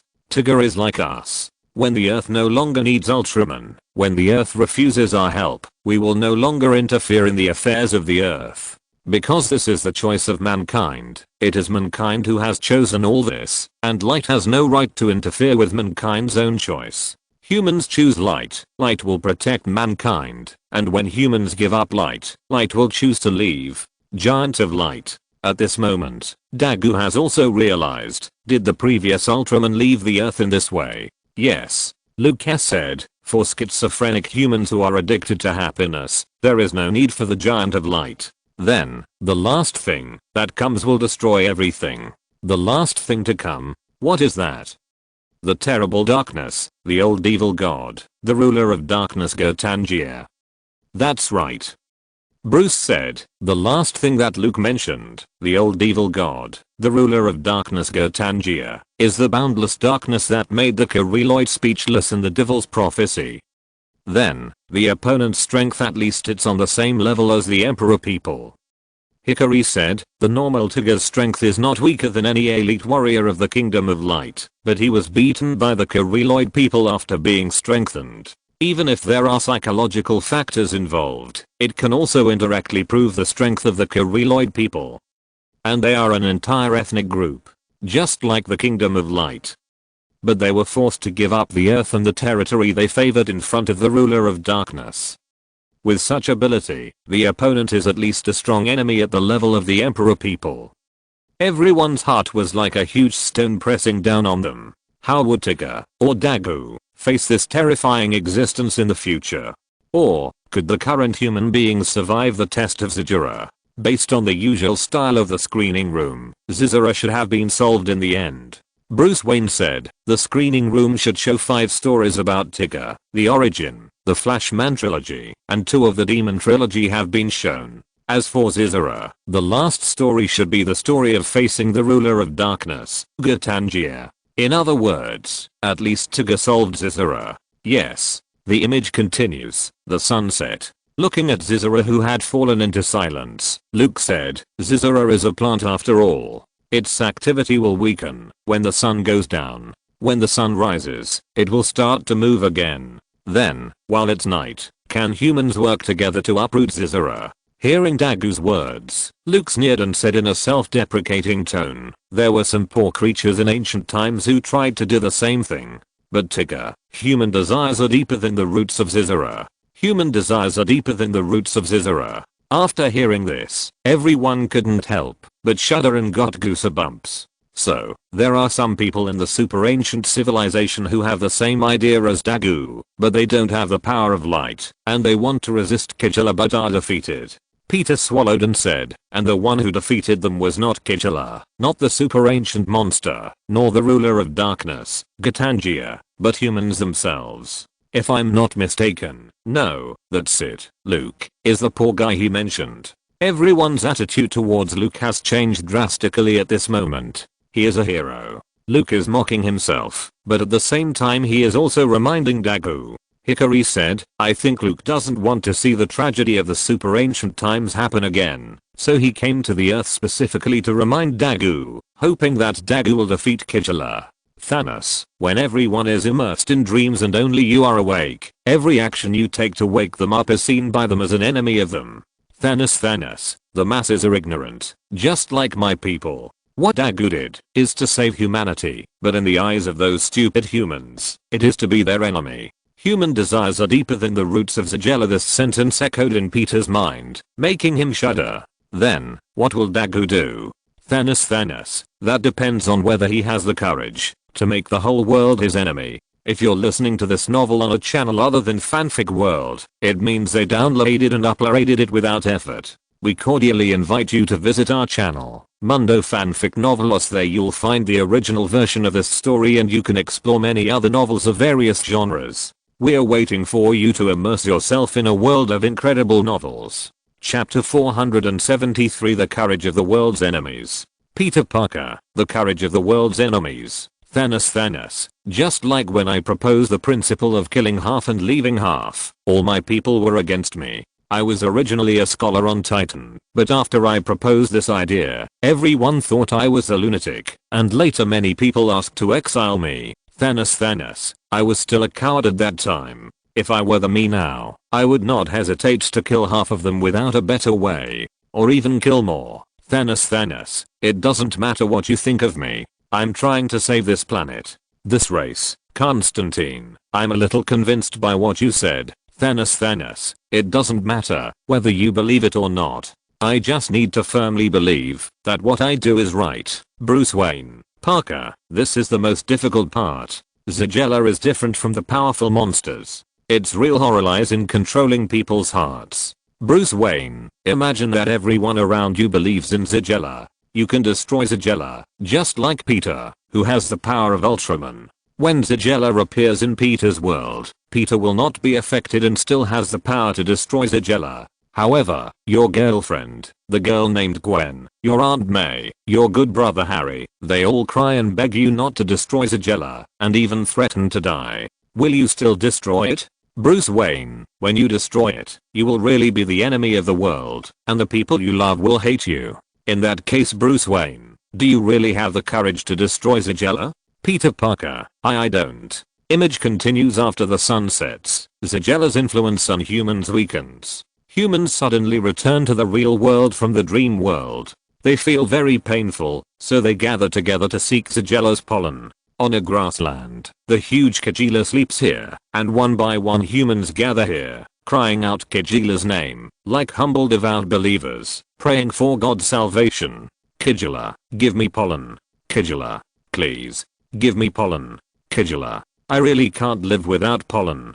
Please, I don't want to continue living in this painful world. I don't want to face everything in the real world anymore.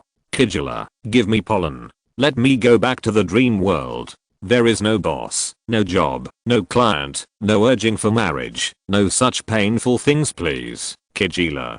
Kajila, let me go back. Let me take another look at her, please. Let me take another look at her. People gathered in front of Kajila, kneeling on the ground crying, begging Kajila to take action again. Take them away from this painful real world, and bring them back to that beautiful dream world without pain and regrets. The streets were already in chaos, with countless ordinary people shouting for pollen, giving him pollen. People were like zombies, walking aimlessly on the streets, like 100 ghosts walking at night, and all kinds of beings became one. Look. Bruce pointed at the screen and said, in this case, whoever wants to destroy Zagella will be a sinner of the world. Yes, a sinner, not a hero. Thanos. Sometimes, being a hero who saves the world is even more painful, because ignorant people don't understand your good intentions. Thanos. Those who achieve great things don't care about trivial matters, and they won't, and can't, care about other people's opinions, because stupid people can't understand you. Only if you have a firm will and strong power can you achieve great things and save the world in those stupid people, and you will have to face the scolding of stupid people all the time after that. Thanos, this is the price. Peter lowered his head, his eyes looking at his toes. He really didn't dare to look at the people on the screen. He realized that he was not a hero at all. He was just an ordinary person with great power. It was okay to fight against alien beasts, but if he really faced this choice, he didn't know what to do. At this moment, Peter envied Thanos a little. At least if it was him, he would never have a moment of hesitation. He would definitely uproot Zagella completely. Tony took a deep breath, patted Peter on the shoulder and said, Peter, don't put too much pressure on yourself. You are just a child. For this kind of thing, even I need a lot of courage to make up my mind to destroy Zagella. At least, you still have that courage. Peter lowered his head and said, and I don't. The video continues. Everyone gathered in the victory team's command room.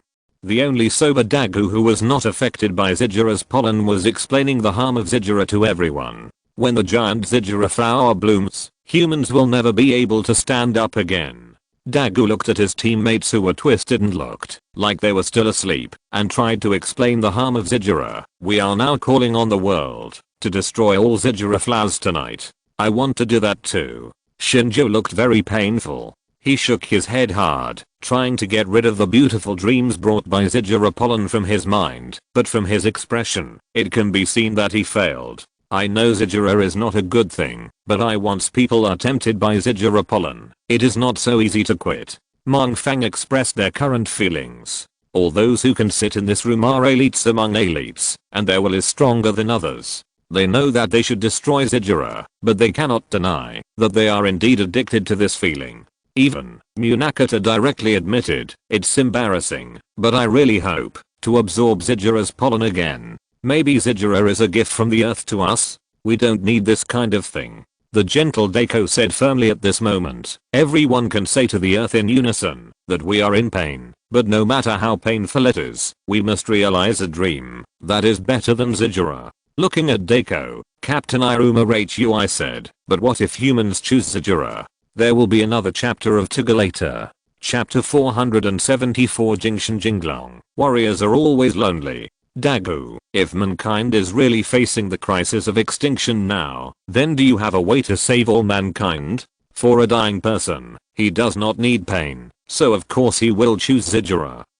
Peter heard something wrong from Digjing's words, and he said, saving all mankind and extinction. Do they also know about Gotangia, the ruler of darkness?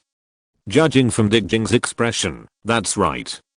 Hikari said, Lina's words are very interesting. Could Zidura be a gift from the earth to mankind? Could it be that what Lina said is correct? We have no way of knowing where the ruler of darkness came from, but Zidura is a plant on the earth, that is, a native creature. In other words, Zidura is a plant nurtured by the earth, that is, it is produced by the earth. So, the earth wants to destroy mankind? No, it's not the earth that wants to destroy mankind, but the ruler of darkness wants to destroy mankind, and Zidura is like the euthanasia that the earth allows mankind to perform. Zidura makes me feel more like DP. It is indeed harmful, but in the beginning, DM was also a medical product, and even now many medicines still contain DP. It's a double-edged sword, just like Zidura. People who can't break free from their dreams will be immersed in dreams and step by step towards death.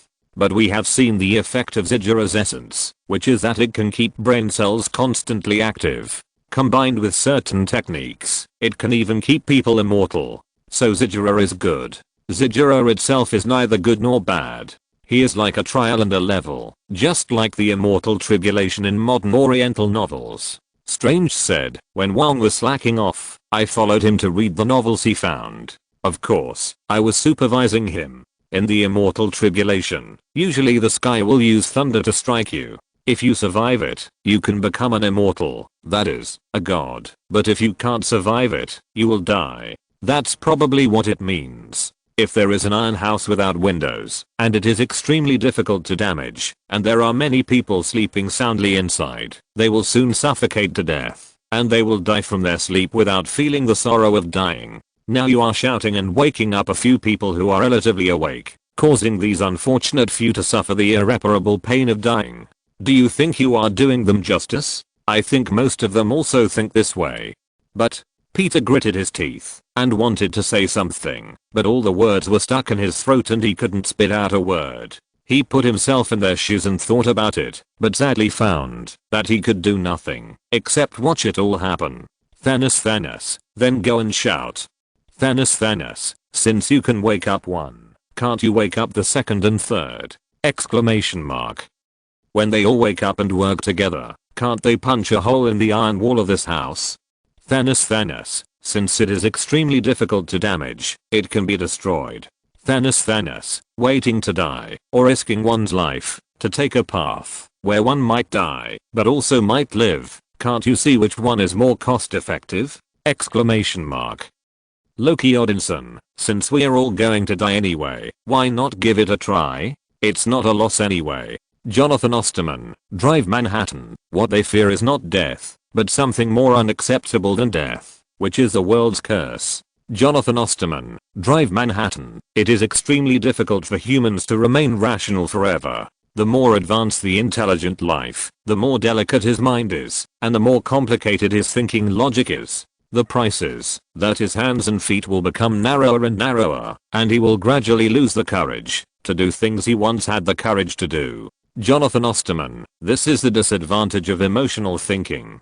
Thanos, the world's curse? Ridiculous. The video continues. When did everyone become so withdrawn? Are humans so weak? Looking at the people with decadent faces, Dagu couldn't help but recall a sentence that a former comrade in arms had said to him. Warriors are often lonely. At this moment, Dagu understood what he meant by saying this to himself at the time. Perhaps he had already experienced all of this, so he told himself, as a younger generation, what he would have to face when he chose to embark on this path. Perhaps he had also faced such a dilemma in the process of exorcising demons. When a village was raised by demons, it only needed to hand in 1 or 2 heads every year to obtain the protection of the demons, and did not have to face the head tax collected by the king and nobles, and being oppressed by various demons. The price was only 1 or 2 heads. In this case, he also faced 2 choices. Should he let go of the demons that could be killed by himself and let people continue to live that kind of life, or bear the stigma of being cursed by everyone and kill the demons? Dagu really wanted to find him and ask him what he did back then. But now that I think about it, since he has given his own guidance, I'm afraid he has also experienced similar things and has made the choice he expected. Ida Kajiro Iirayu, how much courage did you have back then, and how much did you pay? At this moment, Dagu only felt endless loneliness sweeping towards him. Loneliness was like a tentacle from the abyss that pulled him into the invincible abyss, because in the next second even director Soe, whom he always respected and regarded as a father, said something that disappointed him extremely. Kigela's pollen allows most people to experience a beautiful world that is happier than reality. Director Soe said slowly, if we attack Kigela, then the whole world will be our enemy. Dagu sat back in his chair weakly. He couldn't help but think, Iirayu is right. Warriors are always lonely, because warriors will be enemies with the world, in order to do what they think is right and should be done. Dagu left, and came to the street. At this time, the streets were already in chaos, with people in all kinds of ugly ways, crying and begging Zidura to give them pollen, so that they could enter the wonderful dream world again. There were countless pedestrians on the street, but only one person was awake. Looking at Dagu walking on the street, everyone felt the same way. Even if they just looked at him, they could feel the loneliness rushing towards them like a tide, like a tsunami, that wanted to sweep any awake person into the waves without a trace of waves or traces. I think the last few paragraphs are very well written. Chapter 475, because you are both light and human. Dagu, do what you think is right. Midnight. Dagu wandered on the usually busy streets, his confused mind full of Luke's previous words. Is it possible that humans will once again embark on the road of extinction like 30 million years ago? People wandered on the streets, like 100 ghosts parading at night. At this moment, humans have become extremely addicted to the pollen of Kigela. Dagu walked on the street. The windless night was still a little stuffy, but Dagu felt that he was walking in the storm and would be swept away by the storm if he was not careful. Give it here. Give it here. This is mine. Kigela is mine. People were fighting for it. Those polite people in the past, white collar workers in suits, exquisitely dressed ladies, beautiful young girls, energetic teenagers, kind old people, now they are all fighting for a pot of flowers. Dagu saw this scene and wanted to take action, but such scenes were being played out everywhere. A feeling of powerlessness surged from his heart. What if he was Tigger? What if he was Ultraman? Now he can do nothing but watch the human race go to extinction. He can defeat the Kyriloids. He can destroy the gates of hell. He can defeat the strengthened Gulzan. But he is not a god. There are things he can't do. He couldn't save a bike. He could only watch Zilla leave. Just like he can only watch the human race go to destruction step by step. Humans no longer support Tigger. They only want Zidura's pollen now. This world no longer needs light. Dagu remembered what Ulion said to him. The giant turned his body into a stone statue and left it in the pyramid, and his soul turned into light and left. Is this the reason why the former giants gave up the earth? Dagu understood that light will respect human choices. When humans no longer need light, Ultraman will also leave, because light will not interfere with human choices. Then is this what he should do now? Turn Tigger's body back into a stone statue, and then turn himself into light to go to Orion, and stay with those Ultramen? Or wait for the arrival of the ruler of darkness on Earth, and face death with his friends? What should I believe now? Light will not interfere with human choices. Hikari said bitterly, the Ultraman of that world is far more principled than us. Ace, if it were us, I think I would have cut Zidula into pieces with the 8-point light wheel at this time. Even if I had to bear endless infamy, I would do the same, but Tigger would not, because he is pure light. He would not interfere with human choices, just like the original Ultraman. Ace, the Earth is special, and we Ultraman have different feelings for the Earth, so we will make choices for humans, but Tigger will not. Aguang, Tigger is pure light, but we are not. We were once humans. Peter Parker, then, will the humans in that world be destroyed? Bruce Wayne, it shouldn't be, at least. There is still one episode left to be broadcast. The video continues. Ultraman Tigger will not interfere with the choices of humans, because he is light. Ulion's words echoed in Dagu's mind. At that time, Ulion had another sentence. But you are different, because you are both light and human. Dagu. Do what you think is right.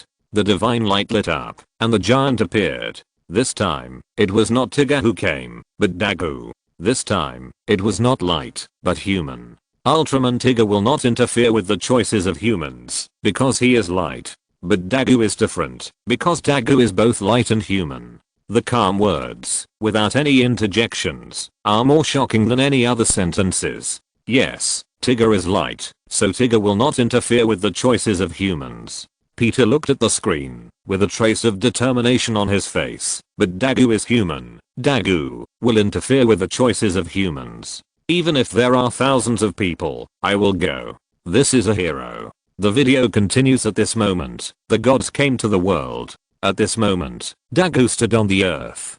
Dagu slowly walked towards Zidura, even though countless humans were crying, begging, and cursing. They didn't want Tigger to destroy Zidura. They wanted Zidura's pollen. No. Tigger.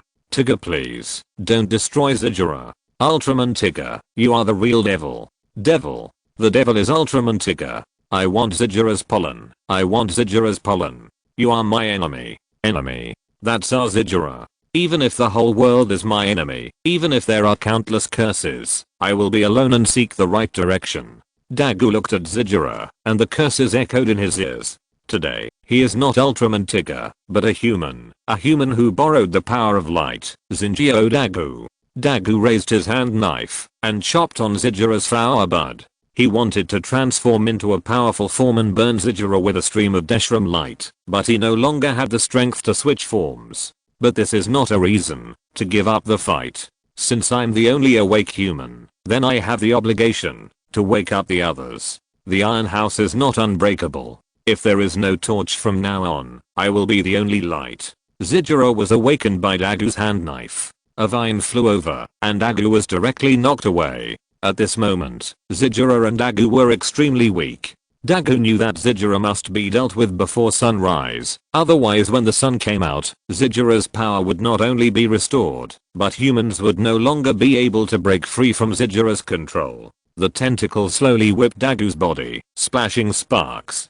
Dagu's limbs were weak, but he still tried to punch and kick Zidura, even though these attacks were basically useless. It seemed like a battle between chickens, but behind it represented the future of the fate of the entire human race. Dagu and Kejila wrestled with each other. The intensity of the fight was far less exciting than the street thugs fight, but in the distant mountains, Luke and his daughter had solemn expressions on their faces. On the side was their spaceship. They quietly watched Dagu fighting with Kejila. Luke's expression was very complicated.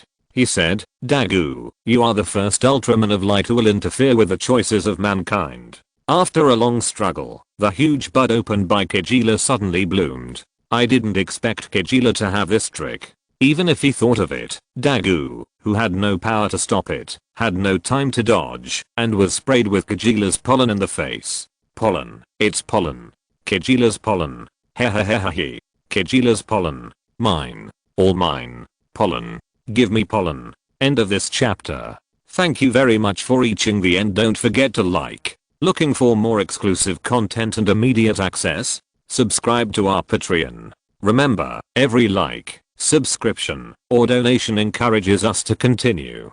Thanks to everyone. See you in the next video.